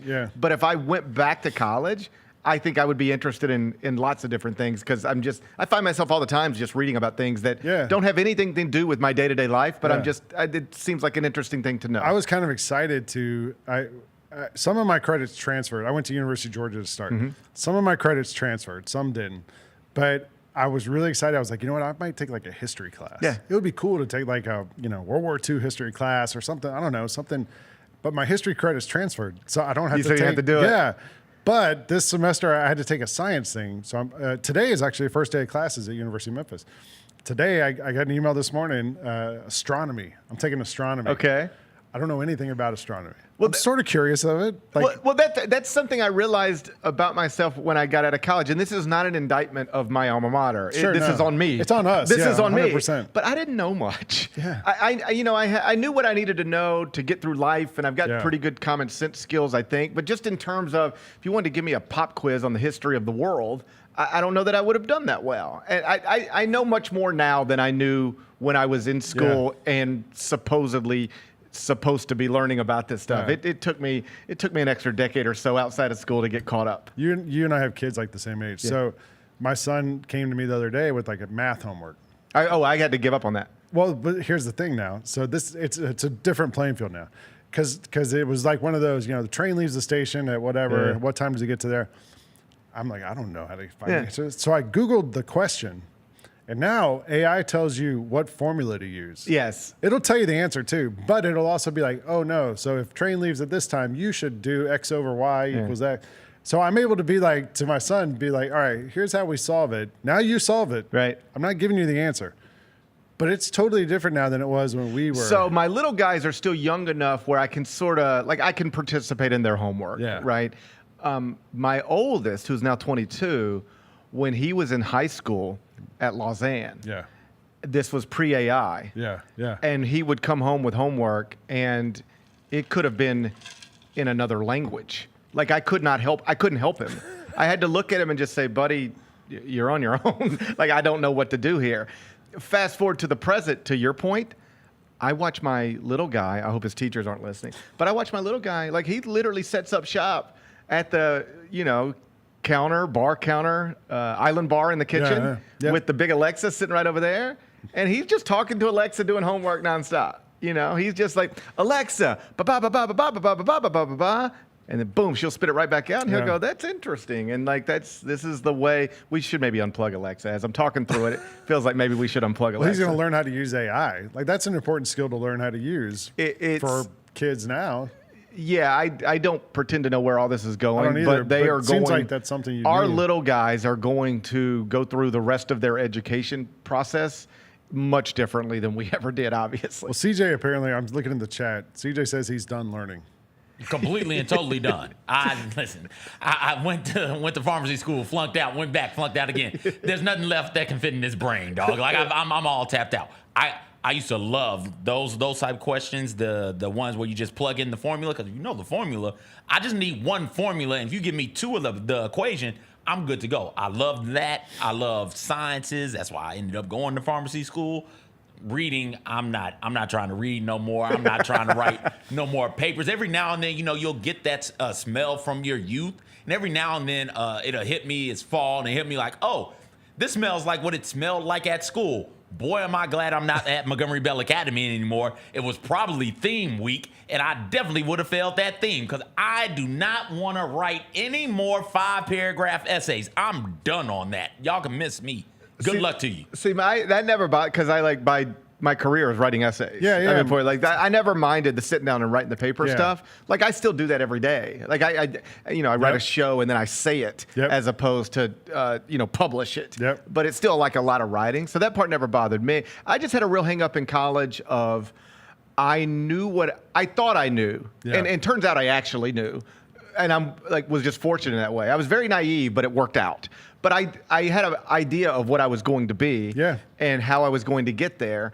And in my mind, nothing else mattered. So I couldn't get interested in chemistry because I knew I wasn't going to. It was like a means to it. It had nothing to do with what I was going to be doing. Yeah. And the same thing with Spanish classes, and even embarrassingly, like history classes. Now, as you get older, you realize some of these things are just devices to train your brain to learn. Yeah. And then some of the things, just like American history, you can say things like, I'm going to be a sports writer. I don't need to know that. But look around. We probably do need to know a little bit about history. And so I learned a lot more out of college than I did in college. Again, not an indictment of my alma mater. It was just my mindset was so singularly focused on trying to become a newspaper writer that I would not let anything else impact. But you finished. You graduated. Oh yeah, I finished in 4 years. I mean, I think it was 4 years plus the summer semester. Yeah. So if I was the day I enrolled in college, if you were to pick the date, I should have graduated in May.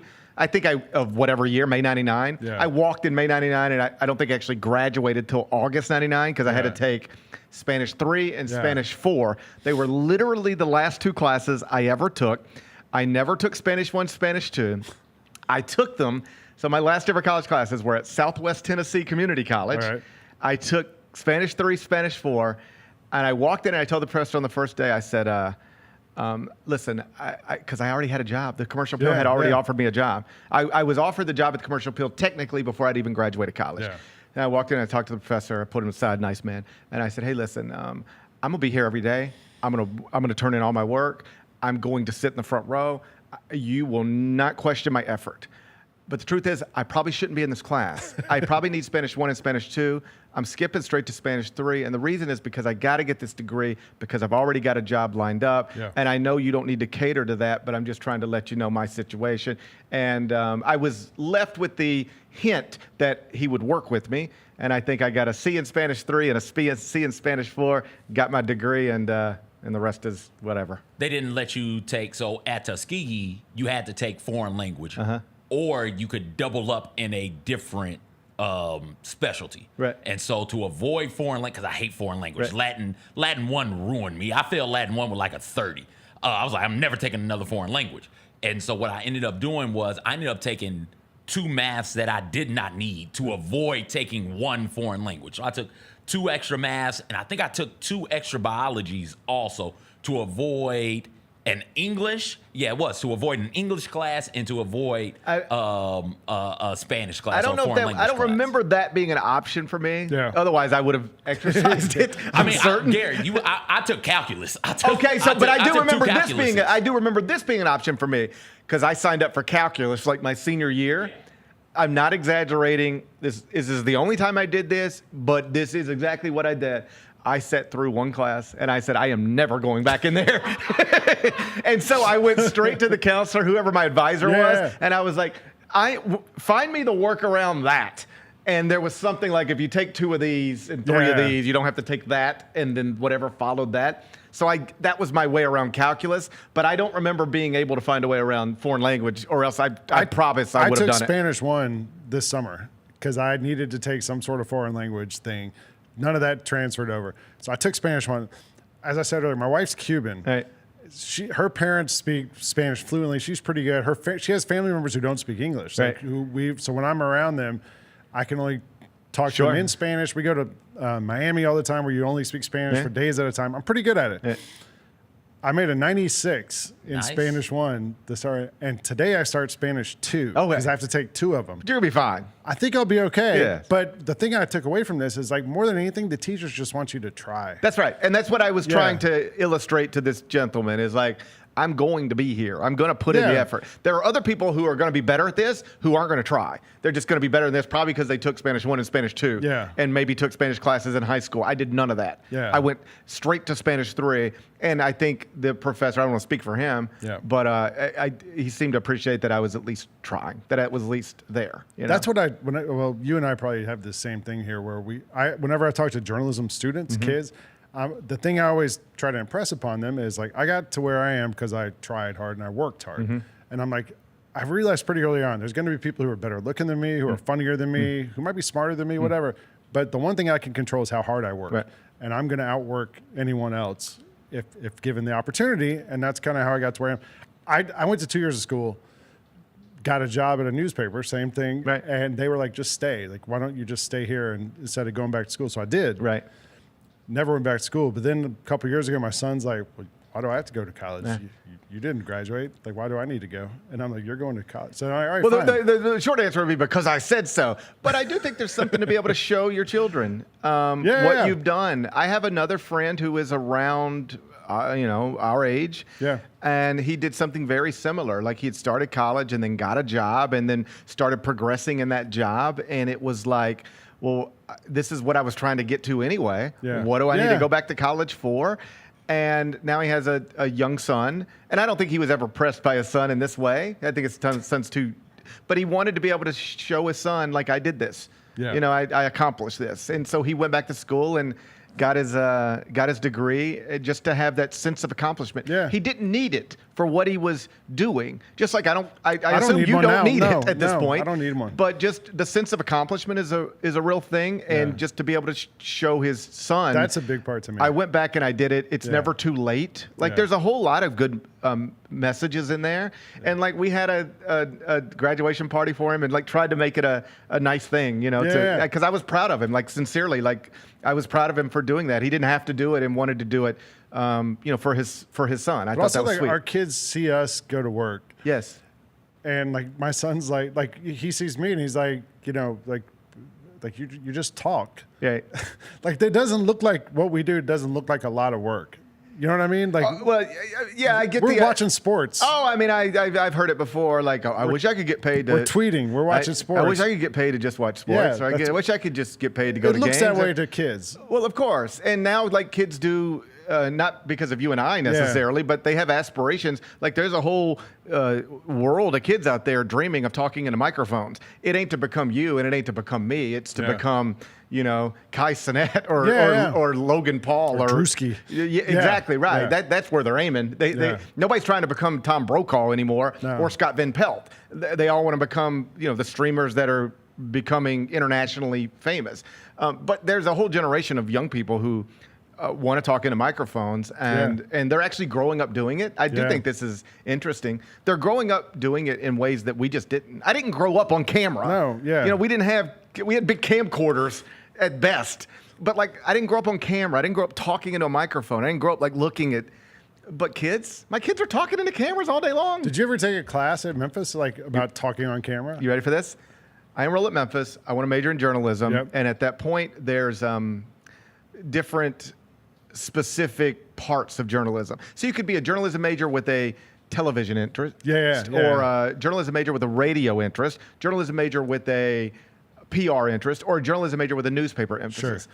And I had gone through high school not being very good at anything, but to the extent maybe I had a talent, teachers had told me, you can write a little bit. And I was in all the honors English classes, whatever that meant. It was probably also, like, just easy for you to write. It was something you could do. It was something people told me I could do. Yeah. I didn't think I looked the right way for television.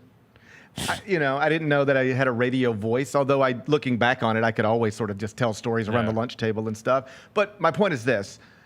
They said, what do you want to be? And I said, I don't know. And they said, well, you got to pick one because nobody does all these things. You're not going to do all these things because there was no example of somebody doing all of these things at the time. Yeah. So I said, well, I guess I'll be a newspaper writer. They said, okay. And I took all newspaper courses. I graduated from the University of Memphis with all the newspaper courses, with incredible experience at the campus newspaper, at the Memphis Flyer, at the Commercial Appeal, and various other places. Never took a radio class. Never even saw the campus radio station. I have no idea where it is. Yeah. Never took a television class. Have no idea where the campus TV station was. Never went there. Never had anything to do with it. The first time I ever worked at a radio station, it was to host a show.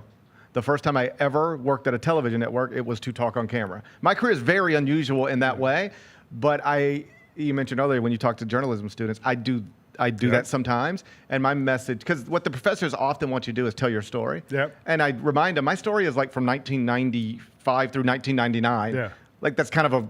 Same. Yeah, like that's a weird story to be telling in 2025. Like I could tell you about VCRs too, but do you need that in 2025? So I often tell my story and then I say, okay, you got it? And they go, yeah. I say, okay, that's the stupidest story in the world. That's not your story and it shouldn't be your story. You need to do everything you can do. Because if you're a good writer, they're going to ask you to be on TV. And if you're good on TV, you're going to end up on radio and podcasts. And if you're good at that, you're going to end up writing. If you're good at any aspect of this, people will ask you to do all of it. So you better learn how to do all of it. But I didn't learn how to do any of it in college other than write. The rest of it is just stuff I had to learn on my own. To me, I was working at Slam. I was writing, and NBA TV put me on a show weekly. And it was like a panel show. And it's me and David Aldridge, who's in the friggin' Hall of Fame. Sure. But they put DA and I together on this panel thing. We're both remote from wherever. And the very first show we did, like, I don't know what I'm doing. So I'm just like looking in the camera. Yeah. And then I taped the show and watch it back. And I realized like when DA is on camera not talking, he goes. And if you're not just sitting in a room and you walk in and I'm just smiling like that, it looks really weird. Right. On TV, for some reason, that kind of looks normal. Yeah. And so there's just a weird. The most important thing with any of this is just be comfortable and forget they're there. But I do notice that a little bit. Like Kevin Kisner is a former golfer who's now working on NBC Golf. Yep. So you don't see him every week because NBC doesn't have golf every week, but they have the playoff. And so I've seen him the past 3 weeks. Yeah. And he's really good. And I know, I don't know him at all, but I know people who know him. He's apparently like in real life a funny guy and like a character. And he's good on TV. But I will notice sometimes because it's so new to him that he gets caught by the camera. What I mean is like he just gets caught looking in places where you shouldn't be looking right now. Like this camera's taking you, but he's over here. Yeah. He just gets a little, he's still getting comfortable with that stuff, and that just takes time. He looked off yesterday. He was like talking about the guys on the leaderboard, and they were on camera, him and Dan Hicks, and he goes, and Scotty Scheffler's in third, and I think he didn't know they were on camera. Yeah, you could do that a little bit, but like there were times where it looked like he thought maybe they were on so-and-so solo, but no, we're in a 3-shot and you're still in it, but he's like not even, like this guy's talking and he's over here. Like he thinking it's a ISO, but it's not, just little stuff like that. But that's just camera stuff that you just got to get comfortable with. Did you think Tommy Fleetwood was going to win yesterday? I did. Going into the day. Yes, because he was technically the favorite to do so, and I'm a believer in that type of stuff. Plus, I just felt like it was. I don't really believe in like it's about time or all that stuff, but it just felt like this was going to be the time where he broke through. Yeah. And when Scotty put his tee shot in the water on 15, I thought that was the biggest moment on some level outside of stuff that Tommy did himself, because that took this monster who was coming for you and just put him out. Right after LeBron tweets, "Here comes Scotty." And then it's boom. Like literally the LeBron tweet in the water. Yeah. And then if he can make that putt to get up and down from the tee box or from the drop zone, now we're still just, you lose a shot. But when he missed the putt, tap in double, he's done. And I just think now you've got a 3-shot lead. The guy who can chase you down ain't really a factor anymore. Yeah. It just opened up. Yeah. And I would have liked to have seen Scotty win just because I appreciate excellence. Yeah. It would have been an all-time great year. It was still one of the greatest seasons of all time. But if you tell me, when we start the thing, Scotty's not winning, who would you like to see besides him? It's Tommy Fleetwood. I was to the extent you can be happy for somebody you don't know, genuinely happy for the guy, because by all accounts he's a great dude. Yeah. everybody says the same thing about him. He is as he appears. Yeah. You would like him just as much as you think you would. And then he's one of the best in the world at what he does. Yeah. But the entire narrative attached to him is he cannot win. That's a weird dynamic. He's a top 10 golfer in the world. Yeah. I think moved up to 6th in points in world rank yesterday. So he's reasonably, you can label him a top 10 golfer in the world. Think about a top 10 basketball player in the world. We hold them up here and talk about they're on the way to the Hall of Fame and put them on billboards and call them faces of franchises, right? Mm-hmm. Top 10 player in the NFL. Just Google the list. Top 10 players in the NFL. Get to number 10 and you'll be like, that guy's amazing. Yeah. And yet he's a top 10 golfer in the world, but because he had never won, it's like, what's wrong with you? Why can't you do it?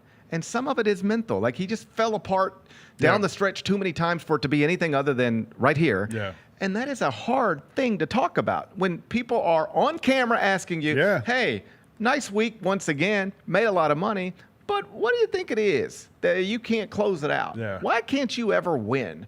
You're good enough to win. We all watch you win on Thursday and win on Friday and win on Saturday, but then Sunday gets here and you can't ever win on Sunday. Why can't you win on Sunday? And the honest answer is because something happens to me here and I can't handle it the way Scotty can handle it or the way Tiger could. That's a hard thing to have to admit about yourself. And he just answered all the questions with grace. Yeah. After the Memphis, That's a hard conversation, man. When the whole world, like I showed it to friends because we were out on that Sunday morning when he's got the lead coming into the last round in Memphis, right? And somebody had posted a meme or whatever, and it was like Tommy Fleetwood with a multiple shot lead heading into the weekend or something like that, and it was the LeBron thing, and it was like, I'm so scared. Tommy Fleetwood's got the lead. Like that's what people think about you. So for him to stay positive throughout all that, answer the questions with grace throughout all that, never get agitated by it, never try to talk around it, and then be rewarded for it. I just thought there's a great lesson in there. Like I was watching the tournament upstairs in my office yesterday. My little guys were, doing what little guys do on a Sunday afternoon. But I made a point to go down, as he walked to 18, and I turned it on downstairs, and I was like, guys, come here. Like, I want them to watch this. Like this, and they don't know the whole story, and nor do they care, right? But if they're ever interested in the story, like here's a guy that this thing got hard for him, and I'm sure there were nights where he started to question himself. And it's not a golf lesson; it's a life lesson. People are going to question you. You might question yourself. Stay at it. And try to stay as positive as you can, and maybe you get paid off for it. And I wanted them to watch that. I don't know that they appreciated it, but I at least wanted to make a point for them to see it. I bookmarked his to show my son his walk-off interview where he said, just be a good person. Yeah. He's like, my dad said, person over golf, and you should always just don't worry. The golf stuff is what it is. Just be a good person. There was so many in his interviews, just good lessons in there. Another one about I just love coming to work. I love working at this. I would prefer not to be disappointed at the end so often. Yeah. I'd prefer not to lead and then finish third. I'd prefer not to have 40 top 10s and 0 victories, right? Yep. But I love coming to work. I like trying to do this and figure out why I haven't yet. And you can take those lessons and apply them to anything. Like if you're a parent, I don't care what your son thinks he wants to be or what your daughter thinks she wants to be. Oddly, there's some Tommy Fleetwood lessons in there for everybody. And I just thought it was a sweet story. I'm glad it's getting the attention that it's gotten. It was the lead story on all the sports websites. Even in the last weekend of NFL preseason, it was kind of the big story of the weekend. And I do think it helps that LeBron James is live tweeting the event. And Caitlin Clark is live tweeting it. Tiger Woods is chiming in. And all the other golfers. Like Justin Rose looked more excited watching Tommy Fleetwood win yesterday than he looked on some level 2 weeks ago winning himself at TPC Southwind. And I think that speaks to the type of guy Tommy Fleetwood probably is. Tommy Fleetwood loves going to work. So do we, Gary. You and I, we're both here. We're working. Anyway, you can see Gary's show in 42 minutes. It's called 42 Minutes. Right here on Grind City Media. You can see the Gary Parrish show. Gary, thanks for coming in. My pleasure. We'll be right back. You're watching the Jessica Benson Show here on Grind City Media.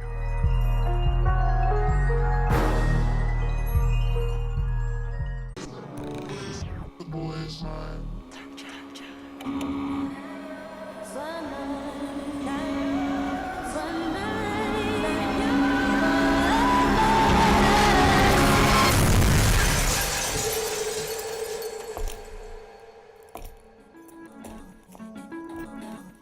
Ready? I've been ready. What are we waiting for?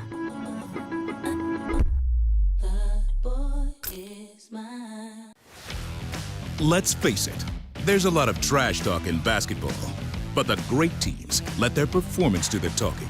Like Ford F-150 with Pro Power on board, a class-exclusive industry-first feature that turns your truck into a mobile generator and leaves the competition speechless. Ford F-150, official truck of the Grizzlies. Greatness starts here at your Mid-South Ford dealer. Class is full-size pickups under 8,500 pounds, GVWR. Kroger shoppers and Grizz fans. One exclusive last-minute discounted ticket deals texted straight to you. Sign up with the new Kroger Buzzer Beater deal. Fans can sign up by texting Grizz to 636-479 or visit your local Kroger store in the Delta Division and scan the QR code. By signing up, you agree to receive recurring automated promotional and personalized marketing text messages from the Memphis Grizzlies. Consent is not a condition of any purchase. Message frequency varies. Message and data rates may apply.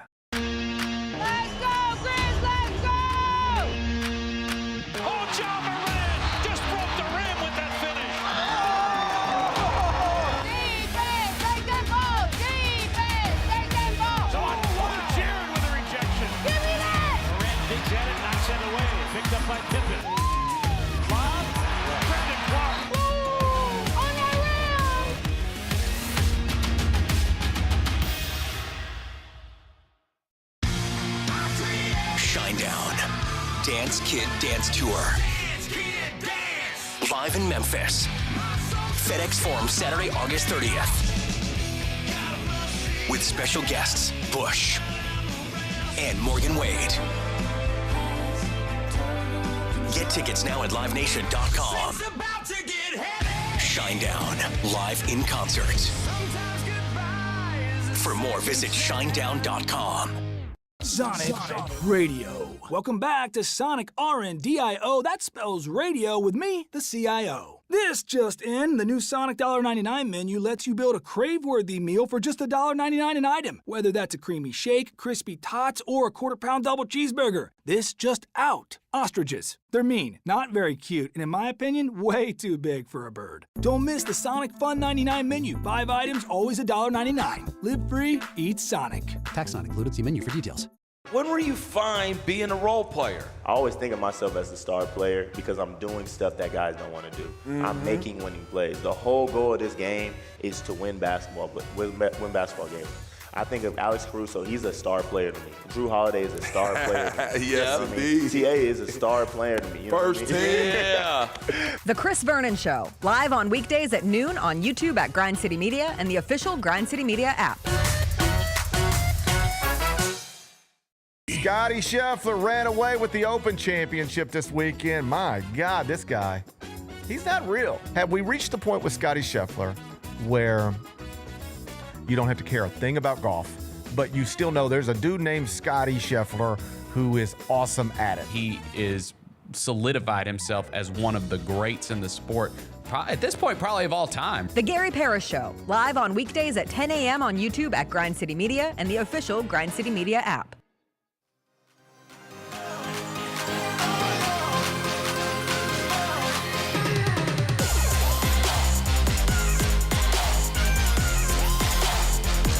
What's up, y'all? Welcome back to the Jessica Benson Show here on Grind City Media. Lang Whitaker, CJ Hurd, Jacob. We're getting ready to get through this last segment of the show and get you out of here and on to the Gary Parrish Show after this. CJ, we were talking earlier about athletes from Iowa being like big corn-fed dudes for the most part, right? I Googled who are the notable athletes from Iowa, and we got the AI report of who are the most notable athletes from Iowa. Number 1, Dan Gable, Olympic wrestling gold medalist. Yep, sounds about right. That's like right on target. A wrestler from Iowa. Yeah, that makes sense. Yeah. There's a Heisman winner, Niall Kinnick. Kinnick Stadium. He won the Heisman in 1939. Yeah, that sounds about right also. Kurt Warner, NFL MVP. I didn't know Kurt Warner was from Iowa. I didn't either. B.J. Armstrong. Really? Yeah. I'm pretty sure also that B.J. Armstrong, basketball player, Sacramento Kings, Chicago Bulls, came off the bench. Oh, B.J. is the Bulls 3-point shooter. You're right. Point guard for the first three-peat. Yeah, now he's an agent. I'm not sure who he represents. I was thinking of Bobby Jackson. I'm getting my black people mixed up. My fault. Lolo Jones. Hurdler, Olympic hurdler. Didn't know we made hurdlers in Iowa. Didn't know we made track and. If I'm thinking of track and field stars from Iowa, I'm thinking hammer throw. I'm thinking shot put. I'm thinking javelin throw. I'm not thinking sprinter. I didn't know we made sprinters in Iowa. Zach Johnson, the golfer. He's from Iowa. And can't believe there's a golfer there. Isn't it kind of too cold to be golfing? A lot of grass, a lot of fields. Seems like Bob Feller, Hall of Fame pitcher from the played for the Indians. I think in the 40s, 50s. Makes sense. And then he's not listed here, but I'm pretty sure he's from Iowa. More recently, Harrison Barnes. Is Harrison Barnes from Iowa? Pretty sure his mom was a teacher, I think, at University of Iowa or Iowa State. And he ended up at UNC. Did not know Harrison Barnes was from Iowa. Pretty sure he's from Iowa. I had to go to Des Moines one time for work, and Harrison Barnes told me some places to go. Okay. When I was on, I messaged him because I'm like, I don't know anything about Iowa. And he was like, go to this place and that place. Anyway, NFL news notes, because the NFL preseason is now over. I believe it's over. And we have the NFL regular season starts next Thursday in Philadelphia with the Eagles. Taking on the Cowboys, I'm pretty sure. Big game in Philadelphia next Thursday. So in the meantime, we get all these NFL teams now making roster moves, shuffling players in and out, making trades, last-minute trades, picking up guys. We saw the 49ers make a couple moves, get some players in there because they have so many injuries and everything else. And I guess the kind of biggest news yesterday was the Tampa Bay Buccaneers waived Shiloh Sanders, who was undrafted, free agent, defensive back. Maybe he can go to Memphis and play. Yeah. Is that... He's used up all his eligibility. Shiloh might have been at Colorado like a 6-year senior. He used up all his eligibility. He was a 6-year senior, so he used it all up, unfortunately, for Memphis. He threw a punch in their exhibition game against the Bills. Threw a punch at Zach Davidson, and that guy seemed like he was kind of egging Shiloh on. Like he was the one being physical, and Shiloh ended it, and they always catch the last guy in those fights. Which reminds me, we need to use instant replay on fights. Like in the NBA, they kind of do. Like if there's some sort of incident, they'll go look at it. Yeah. But it used to always just be like the last guy gets caught. In football, that's kind of still how it is. Like the last guy gets caught.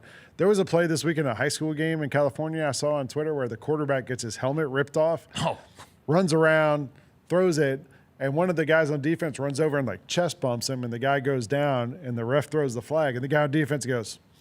I was like, bro, like you hit a guy with no helmet. Like, what are you doing? I thought we were stopping the play if you were running around with no helmet. I thought so too. But the other new rule in college football, and it happened in that Kansas State game, is to stop Ole Miss basically.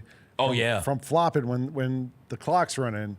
And it's kind of interesting. So like if you go down injured during a live play, it's a timeout for your team no matter what. And I think it was a guy on Iowa State. I think it's if you go down after the ball is spotted. Okay. So and that's what it is. So he tried to get off the field.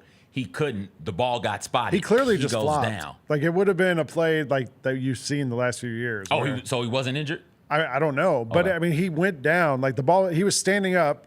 They spot the ball, and then he just drops. I mean, he might have been hurt. I don't know. We never know anymore because these guys are all flopping all over the place. Lane Kiffin coaches it. The one I saw was he was standing around like I don't feel right, and they were telling him go down now, go down now. He's like, no, I'm gonna get to the sideline, and he took like 4 steps. He's like, no, I can't make it, and then he went down. Well, the ball was it cost him a timeout, and that was like early in the third quarter or something like that. And then it ended up being a close game down the stretch. And if you cost your team a couple timeouts doing that, I don't know. I kind of like it. I like the rule. You got to do something because these coaches were just like totally taking it. It wasn't just Ole Miss. It was everybody, especially in the SEC. Guys are flopping all over the place. So. Just falling. Just imaginary snipers just going down. The Vikings traded Sam Howell to the Eagles. I saw that. And did you see who they signed as the new backup? I did not. Carson Wentz. Really? Yeah. Who's got to be. Carson Wentz on the Vikings? He's on the Vikings now. He's J.J. McCarthy's backup, I would assume. Yeah. And we'll see if J.J. McCarthy was a lot of high expectations going into this year. I don't know why. And I like J.J. I love J.J. And you won a championship at Michigan. I love you, man. I love J.J. JJ just handed the ball off a ton at Michigan. I'm not sure what NFL teams and scouts and executives saw, but they've got access to things that I don't. So, all right, y'all go out there and get it. If you got good weapons around, and Justin Jefferson is out there, they still got T.J. Hockenson. They got a good running game as well, a really good offensive line. He'll be good enough for you to win games. And that's what he was at Michigan. They didn't put the ball in his hands. They weren't like, JJ, go out there and win us games. But, hey, JJ, win us this play. It's 3rd and 8, and we've lost control of this game a bit. We need to give our defense a bit of a break. We're on our side of the 30. We need a couple of first downs, JJ. Go out there and get us one on 3rd and 8. And he can do that. Yeah. He did that at Michigan. Extend plays. Extend plays or just make the right read with his arm. He did that at Michigan. And if he's asked to do that in Minnesota, I think he'll be able to do that. But if you're saying, JJ, put the team on your back, go get us one, dog, I'm not sure if he can go out there and do that for you. Did you watch any of the Falcons-Cowboys preseason game? I did not. Micah Parsons was at the game. He's having back problems. Okay. So he's not playing while he's in this contract stalemate with Jerry Jones. At some point during the game, Micah Parsons laid down on the table behind the bench. Yeah.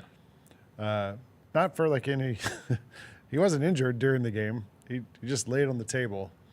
And now Schottenheimer is saying, well, now I got to meet with him. We're going to have to talk about this. I don't know why he laid down. I haven't spoken to him, but we're going to address it. Like it's becoming like kind of it's already been a distraction. Now it's becoming like, all right, dude's like literally laying down on the job. I thought he was only doing it for a second because I saw that report and I saw somebody, I can't remember which one of the beat reporters, say, hey, listen, yeah, he was on the table, but it was a break in action. It says as the offense drove down the field. Okay. Well, he was the only player not to wear a jersey during the game. Well, okay. Why would you even make him be there? Listen, that's a good if question. If you're the Cowboys, would be like, bro, just stay home. We'll figure this out. We'll pay you, but like you being here. Anything you do will be overanalyzed. Yeah. To the point to where like it will be a distraction. He wants it to be.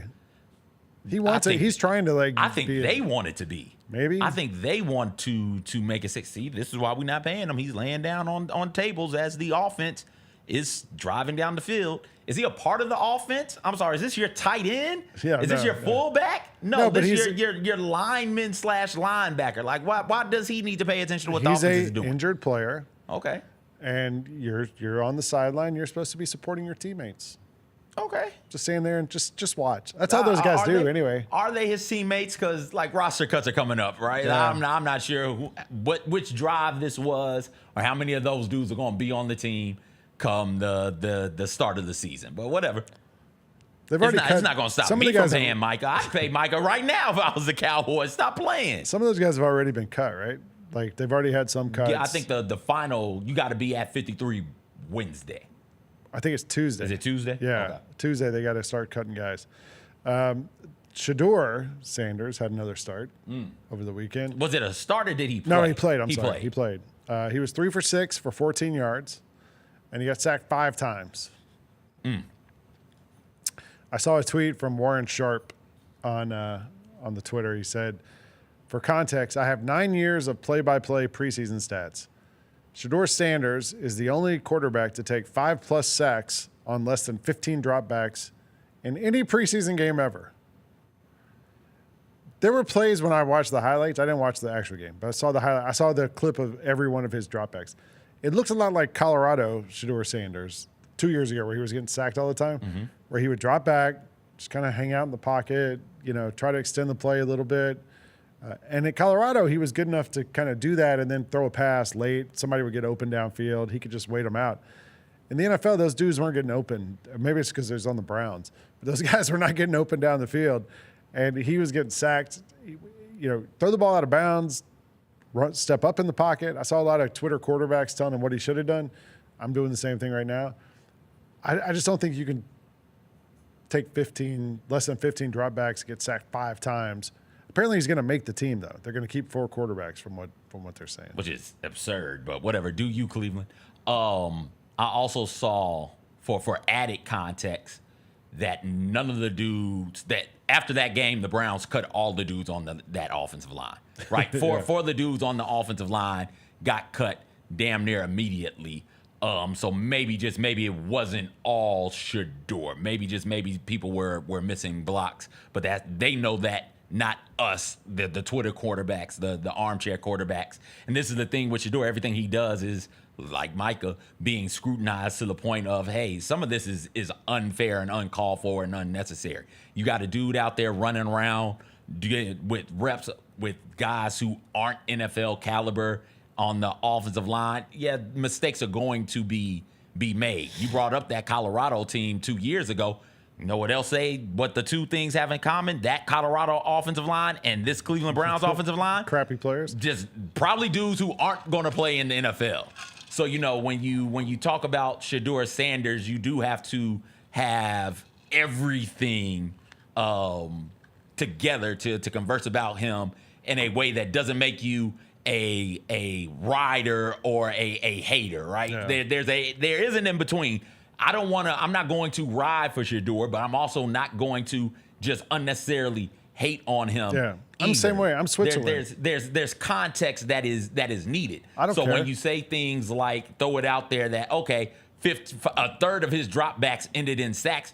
Yeah, well, what's that? 80% of his offensive line isn't going to be in the NFL, right? Although, you got to have that context. I don't know the number. I'm curious to see it. Just watching the clip of it, a lot of those dropbacks, it wasn't like he had half a second and then he got sacked. He had a couple seconds. He's standing there kind of waiting, and then gets sacked. So I don't know what the number is. There must be some number they look at to say, like, all right, if you have 2.5 seconds, 3 seconds, and you get sacked, then it's on you. If you have less than that, it's on the lineman. It must have been on some of these linemen. I don't know. If I'm the quarterback and I call a play, the way the line is supposed to block is in the play. So if I'm thinking, okay, I should be able to, when feeling pressure, I should be able to slide up into my left or slide up into my right, and then the line isn't right. That's on everybody. It's not just on the quarterback. Listen, the Browns have some things to figure out. So they're keeping Flacco, and they're keeping Gabriel, and they're keeping Shador. And Kenny Pickett. They're keeping 4 quarterbacks. Is it Pickett? Isn't that who it is? Where the hell is Deshaun at? Oh, I don't know. Nobody knows. Okay, so IR doesn't count as Pickett is on IR, right, Jacob? Deshaun is on IR. Okay. Yeah, no, So Deshaun is on IR. That doesn't count as a roster spot. So you've got 5 quarterbacks. Deshaun's in physical therapy. Oh, well, I hope not. He's hurt. He can't play this year, right? You got 4 quarterbacks this year. You're going out there with, and you're doing a disservice to 2 of them. You're doing a disservice to Gabriel and Shador. If you took Gabriel, I understand that Shador was forced upon you by the management, or not the management, the owners. Yeah. Because the way they looked when they took Shador in the 5th round, they were not happy about that. You either take one rookie or you take the other rookie. You don't take 2 rookies in the first 5 rounds. We saw Washington do that with Cousins and RG3, and it just does not work out for you. It ends up creating more of a headache than what it's worth. The Los Angeles Rams quarterback, CJ, here's a name for you. They played the Rams over the weekend. The Rams quarterback who led them to a lead and ended up losing the game, Dresser Wynn. Who? Memphis Showboats quarterback. Oh. Dresser Wynn. He was on the Steamboats last season. It was like 10 of those dudes. I can't keep up. He wore number 40 as the quarterback. Okay. Do you see BYU's quarterback as number 47 or 48, something like that? Good for him. He's a true freshman who's already transferred once. How does that happen? I don't know, but he's number like 48. He was like a linebacker in high school, and they moved him to quarterback, and he just kept the number, and now he's like the BYU starting quarterback. Dylan Gabriel played in that game this weekend. Flacco started, went 9 for 10. Like Flacco gives them the best chance to win now. I think Shador gives them the best chance to win in the future. Dylan Gabriel was 12 for 19 with a touchdown, no interceptions. He looked pretty good. But at the end of the game, Shador had been in the game. They were down. They had the ball. They have to go make a game-winning drive, and they took Shador out, put in Tyler Huntley, who led them down the field and won the game, thanks to Tyler Huntley's drive at the end of the game.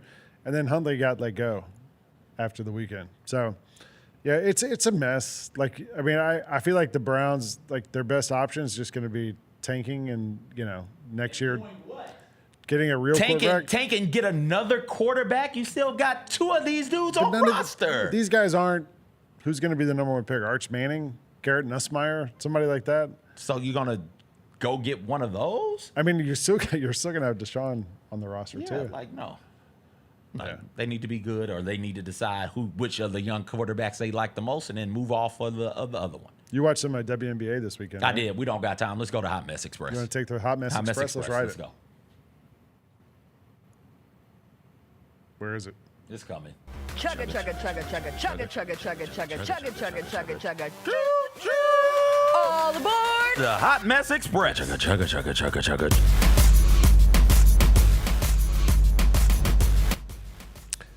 We mentioned the Kansas State-Iowa State game. Mm-hmm. And it was played in Dublin, Ireland. And after the game, Kansas State had a disappointing loss, favored to win, had an injury, had to deal with that. After the game, we saw video of some fans in the street throwing hands. It's hard to see what's happening here, CJ. They're in a puddle. The guy on top is not having it with the guy on the bottom. That's an ass whooping. Dude on top is whooping the dude on the bottom's ass. There's not a lot of movement, though. They're just like laying there, but the kid on the bottom cannot move. Yeah. They're wearing Kansas State colors. Okay. Which would seem to suggest they're Wildcats fans. Maybe they made the trip over. Other fans kind of standing around like, hey, what's going on? And then it comes out that this is Avery Johnson, the quarterback of Kansas State. This is his father and his brother. Yeah. Having at it. Yeah. After the game. Yeah. It happens. You think? Yeah. It doesn't happen not in my family. That didn't happen. Yeah, well, listen. In my family, there's been a father or two to whoop the grown son's ass for popping off. You think that? I mean, that's the most likely. That's best guess. Best guess. Grown son may have had an extra beverage or two, said something slick to the father. Father's like, yo, you're not gonna talk to me that way. Chill out. And he was like, no, make me. I'm grown now. If I was like, okay, I'm gonna make you. Yeah. He was on top. If those people didn't step in, he was not getting up. The dad had him. Dad, then you gonna try and throw a couple of punches after everybody steps in there. No. Pops won. That's what happens sometimes. At what age does the dad always thinks they've got upper hand, right? The dad always thinks, no matter how old the son is, the dad's like, I got this. I brought you into this world. I'll take you out of this world. I'm telling you, I'm not losing a fight to anybody in their 20s unless they're trained, right? If they're not a trained fighter, I'm not losing to anybody in their 20s. At what age did you think you could beat your dad, though? Never. You still never? No, I'm not trying that. I'm not, dog. I'm not. The last time I got into it with somebody and my father had to step in there, he just sat on me and there was nothing I could do. I was trying with all of my might to get up, I was going to hurt something. I was trying with all my might to get up, and I just couldn't because my dad put his 6'5", 250-something pound frame on me, and there was nothing I could do. So and that was me at a different physical point in my life than where I am now. I was in pretty good shape at that point in time in my life. How long ago was this? You said the last time. Oh, gosh, I was like 21, maybe 20. Yeah. One of those. I was early 20s. And I was gonna go get my brother. He was gonna catch it. He had lived a good life. It was gonna suck for him to go out the way he was gonna go out, but he was gonna catch it. My father just grabbed me, put me on the ground, and sat on me, and there was nothing I could do. Nothing. Yeah. And so if I was, it looks like that's what happened. That's exactly what happened. If I was as strong as I could be at that age, at this slop of a body right now, no way in hell. My father still runs 10 miles a day for fun. Yeah. For fun, he's like, yeah, let me go get this quick 10-mile in. It's like, oh, you got it, dog. I'm not trying to do that. I'm not gonna share too many stories about my father whooping our grown asses. But there's a time when my father, somebody was grown, one of his children was grown and popped off, and he wasn't having it. He wasn't, and he rolled up on him. And story I got back from my cousin, who was a kid at the time, said she thought my father had shot a man. That's how hard he hit one of his children. And I'm just gonna leave it at that. I want no parts of that man. He got it. Get out of here. That's exactly what happened, though, because the father's not throwing punches. If you throw the he's video just back up, holding if you him look down. at the start of the video, he can't go anywhere. Father's got him down. So, like, what are we doing here? Yeah, I don't know. Also, didn't know Avery Johnson was black. Yeah, I knew Avery Johnson was black. I didn't know this Avery Johnson was black. I was surprised. Look at the family. Yeah, I was a little. I saw the two guys fighting, and I was like, "Are we sure that's Avery Johnson's family?" And then the next tweet, everyone had like had the family photo. Be like, "Yep, he's in the family. Yep, that's part of it." So, what do you think of the college football game being in Ireland? Because apparently it was a struggle on some level. Where was the struggle? I don't know, It's always Ireland struggles with the. It's always a struggle. College football game. Oh, what's your headline? Because they just don't know. So we showed the flag on Friday that was wrong the flag. actual Kansas State flag, not Kansas State The state of University's Kansas flag. flag. Yeah. So here we are with. I'm in college. I know how with to parse those things. With out. the tip jar. You got the Kansas State logo. That's a Hawkeye. That's not Iowa. That's not a Cyclone. No. I hope the Hawkeye canister won out because I would totally, no matter what team I'm a fan of, I'd put the money in that one. Yeah, bid in the Iowa joint. So like we've got to, somebody's got to go over there and teach the locals about some of these things. Somebody's got to step in, or our people of Ireland, because there's another game. It's a game every single year over there to start the season. I forget, it's a big one next year also. Oh, is it? Yeah, it's like is it TCU North Carolina? No, that's on Monday. In Ireland? Next year they're playing in Ireland. So why it's TCU are we North letting Carolina Ireland start the college football season? It's probably a bigger conversation to be had around this, but listen, if you're Notre Dame, I get it. I don't get it why Kansas State and Iowa State are playing. That's beyond me, Lang. I got nothing on you. I got nothing for that. You almost called me Jessica. I almost called you Jacob. Oh, yeah, but I don't understand why the game's in Ireland to begin with. But they had a little trouble with hosting the game. I think we should have it in like Kansas. We should have it somewhere in the middle of America. Have what? The first college football game of the season. Just no matter who it is. Yeah. Just I mean, we're having these games in Ireland no matter who it is. Okay. Why don't let's take it back. Just drop it off in middle of nowhere America. Somewhere like just Lincoln, Nebraska. That's where Nebraska is. That's not Des Moines, middle of Iowa. What's it say? I don't know. That's, maybe we could find, here we go. Let's find the geographic center of the United States and have it somewhere there. What would be geographic center? We could put a tariff on the game in Ireland. I don't know. Put a tariff on it and bring it back and have it over here now. What's the middle of the United States? Well, I mean, continental United States, right? Yeah. Because we can't, I mean, Hawaii and Alaska screw up if you're just doing it mathematically. CJ's on the work. God, I'm looking just free balling it from the eyes. I'm a big free baller. Somewhere in Nebraska, maybe the western part of Missouri. I'm looking up geographic center of the main. Oh, there's a place. What is it? Smith County, Kansas has a historical landmark. There's a golf course across the street. Okay.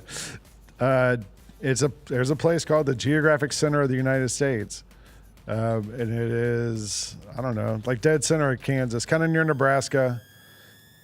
Looks like the biggest city nearby. Lincoln and Kansas City are both pretty close by. Okay. You could play in one of those places. Manhattan, Kansas is actually closer than any of those places. So friggin' Kansas State had to go all the way to Ireland to play the first game of the year. So, you can do this next hot mess story, CJ. What is it? It's headline number 4.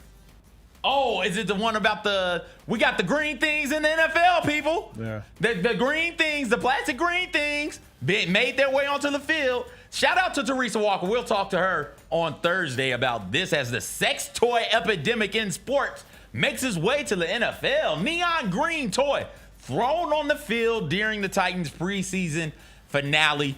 And I didn't send the video because I didn't feel like Jacob would play the video, so whatever. But the dude just runs onto the field. I don't think Jacob should play the video. Runs onto the field, grabs it with his bare hands, just bare hands it, picks it up, and then trots off the field with it. Why are we doing this? Don't they, like when the kickers leave the tee on the field, they train the dogs to go out and grab it? Can you imagine a dog running out there to grab that? I cannot. Just it's in his mouth, fluffing it about. I cannot. Yeah. Yeah, that's some good stuff. Except it's not. They've got the people on camera, the person on camera who threw it, and so they're looking for that person, and that person to be charged, and hopefully this stops. They Like, I arrested need the this guy to at the stop. WNBA game, and he was wearing a Beavis and Butthead T-shirt. Of course he was. Which is like the most fitting. Of course he was. News of all time. Just stop throwing sex toys Don't on throw the anything on on the the field. field, Stop. man. Why do you gotta throw crap on the field? Don't throw anything on the Yeah. field. Don't throw Absolutely. on the court, whatever. Like, Yes. don't throw crap. And absolutely stop throwing sex toys. Those people who hated the chickens used to attack the basketball games. You remember that? Like they were like handcuffing themselves to the court. Oh, super gluing themselves to the floor? Yeah. I guess they got over it. They hated chicken. They didn't want us eating chicken. Yeah. My favorite story this weekend, and I retweeted this when I saw it immediately. You know who I feel like is the best musical group of all time, best rap group of all time, my former schoolmates, Outkast.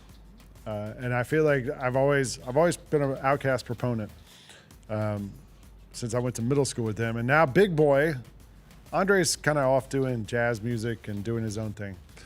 Big Boy's kept pumping out music, great music. Just went on a big fishing trip to Florida. Actually, I saw lots of tweets. He said he was snapping and trapping with the red snappers. Did really well. But Big Boy's always got a hand in other products, other things. There's a new washing machine. Do you see this, CJ? Mm-hmm. That is so fresh and so clean. And it's a Big Boy washing machine. Yeah. I believe it's Whirlpool or it's like one of the big companies made it. And when it finishes, it plays so fresh, so clean at the end of the... That would get annoying, wouldn't it? It depends how much wash you do. Not for me. My ringtone is so fresh and so clean. I hear it like throughout the day. I do all of my laundry on Sundays, and so that washing machine is going. I won't play the whole thing. 3 or 4 times. Just even just the hook. You don't want to hear that chorus 3 times on a No, on a weekend? not back to back on Sunday. Also, there's nothing. One of the chores I hate the most is washing and folding, drying, folding clothes. And I don't want a song that I love so much. I love So Fresh and So Clean. I don't want that song to be tainted by my disdain for laundry. Why don't you so my wife does laundry at our house, but I do cooking. It's like we just, there's a division of jobs around the house. That's not one of my jobs is the laundry, but I do other Who stuff. does the dishes? I kind of do most of the time. Okay. It's sort of like, actually that one's more like just whoever's around. When the dishwasher ends, you run it. Gotcha. I usually run it before I go to sleep. And then in the morning, if I have time, I'll unload. Sometimes she does. Sometimes we do it together. But you could, CJ, maybe you could hand off the washing, drying, folding. I can't because she doesn't know how to wash my clothes. And so we just wash our own clothes. What do you mean she doesn't? She shrinks my shirts. Oh. So you can't, that's not a teachable thing. I'd rather not. I've tried to tell her what to do. Maybe you need a new washing machine. And she's just not attentive to my stuff in that sort of a way. So I cook. She does the dishes because that is the chore I hate the most. I hate dishes. Yeah. And I hate them because my parents forced me to do them. And as we've established, not going to go against my father because he's out here whooping ass and taking names. Yeah. So I'm just going to have to wash the dish. So I don't, give me the two, wash dishes or laundry. I'll do laundry. I never fold the clothes so I can get out of doing that. I just grab them and hide them from her. So yeah, that's how we do it. She washes her clothes. I wash mine. I'll wash towels. She'll fold the towels. I cook. She does the dishes. I don't mind doing the dishes after like a big dinner party when a lot of people are there, whatever. We have people over and there's a big mess. Because, you cook everything, you get it ready, you serve it. Then there's like plates and cups and forks and knives and all sorts of crap everywhere. I like doing it then because I'll tell my wife, hey, you get our son to bed, you deal with all that. I'll just clean up here. Put on some music by yourself. Get half an hour to yourself in the kitchen to clean up, do things, whatever like that. I like doing that. I do the same thing at our house. I cook the meals. My wife does the dishes afterwards. But sometimes I don't find them being done to my standards. And so I'll go in the kitchen afterwards. The dishes are put away, but I think, well, somebody should wipe down this counter. Why isn't this cutting board been taken care of? So I end up sometimes after dinner. Last night I did not, but sometimes after dinner we eat dinner, we finish, and I'll be like, you know what? I'll just do it because I want it to be done the right way. Like you said, your wife doesn't do your clothes to your Well, that she shrinks them. Standard. I'll be in here in a crop top for real. Just Winnie the Pooh in it. Shirt stop right here. With a big jug of honey. Yeah. So, yeah, I don't know. Anyway, I would go for the big boy washing machine. If they want to send us one, glad to install it, give it a try. But if it played different Outkast songs based on Get Wheels of Steel or something. Bombs Over Baghdad. Yeah. Jacob says it does. Hold on, wait. Oh, wait this is news to me. No, okay. No, it doesn't. He's giving me the 2-minute warning. Whatever. The whole time I was watching the golf tournament this weekend, whenever they'd mention Tommy Fleetwood, I would think Bromes to the Fleetwood, Coops to DeVille from the Outkast song. Was that Two Dope Boys in a Cadillac? Yeah. Every time I hear Fleetwood, that's what I think of. Hey, there's a new flavor of potato chips. You lick 9-volt batteries? No, I don't know what this was. You sent me this. So, what the hell? When I was a kid. No wonder they're coming out in the Netherlands. Yeah, Maybe Jessica can bring them back. Maybe. So there's a form. We can sign up and get some of these and taste them. I don't want to taste it. When I was a kid, we would lick the top part of the 9-volt to get that little shock. And the way I discovered it, because my father, who again we established, I want no piece of, I don't want to fight. He was like, here, lick this. It's like, okay, why? And I licked it and it shocked me. And so that's the thing, it shocks you. Why would you do it on purpose? Because of the sensation. It was funny. It's like, what does it taste like? How are they going to put that in chips? That was my question also. It does. Kind of metallic? According to reviews, it does have a bit of a metallic aftertaste to it. So they got the battery portion right. The best I can tell is like a salt and vinegar type chip. All you want is your tongue to tingle. And that's the best I can tell is what this is. Is a salt and vinegar, different flavors of salt and vinegar chips with a little metallic flavor in there as well. Last thing, John Roser was smarter than all of us. Has been trading cards, selling cards. So is Jacob. A card sold this weekend for the most of all time. Did you see this thing? $12 million, I think. Kobe signed it. Michael Jordan signed it. Yeah. 12 Crazy. Set the record. 12.9. 13 million, basically. Yeah, basically 13. I think the previous record was like 12.2 or something like that. If you Jacob, got an extra $13 million, you go out there and get you a Jacob cool gave card. me some cards to give my son on Were any Friday. of them 13 mil? I don't think so. Okay. Anyway, let's get out of here. Appreciate it, CJ. I'll see you guys tomorrow. You're watching Jessica Business Show. Stay tuned. Gary Parrish starts in a second.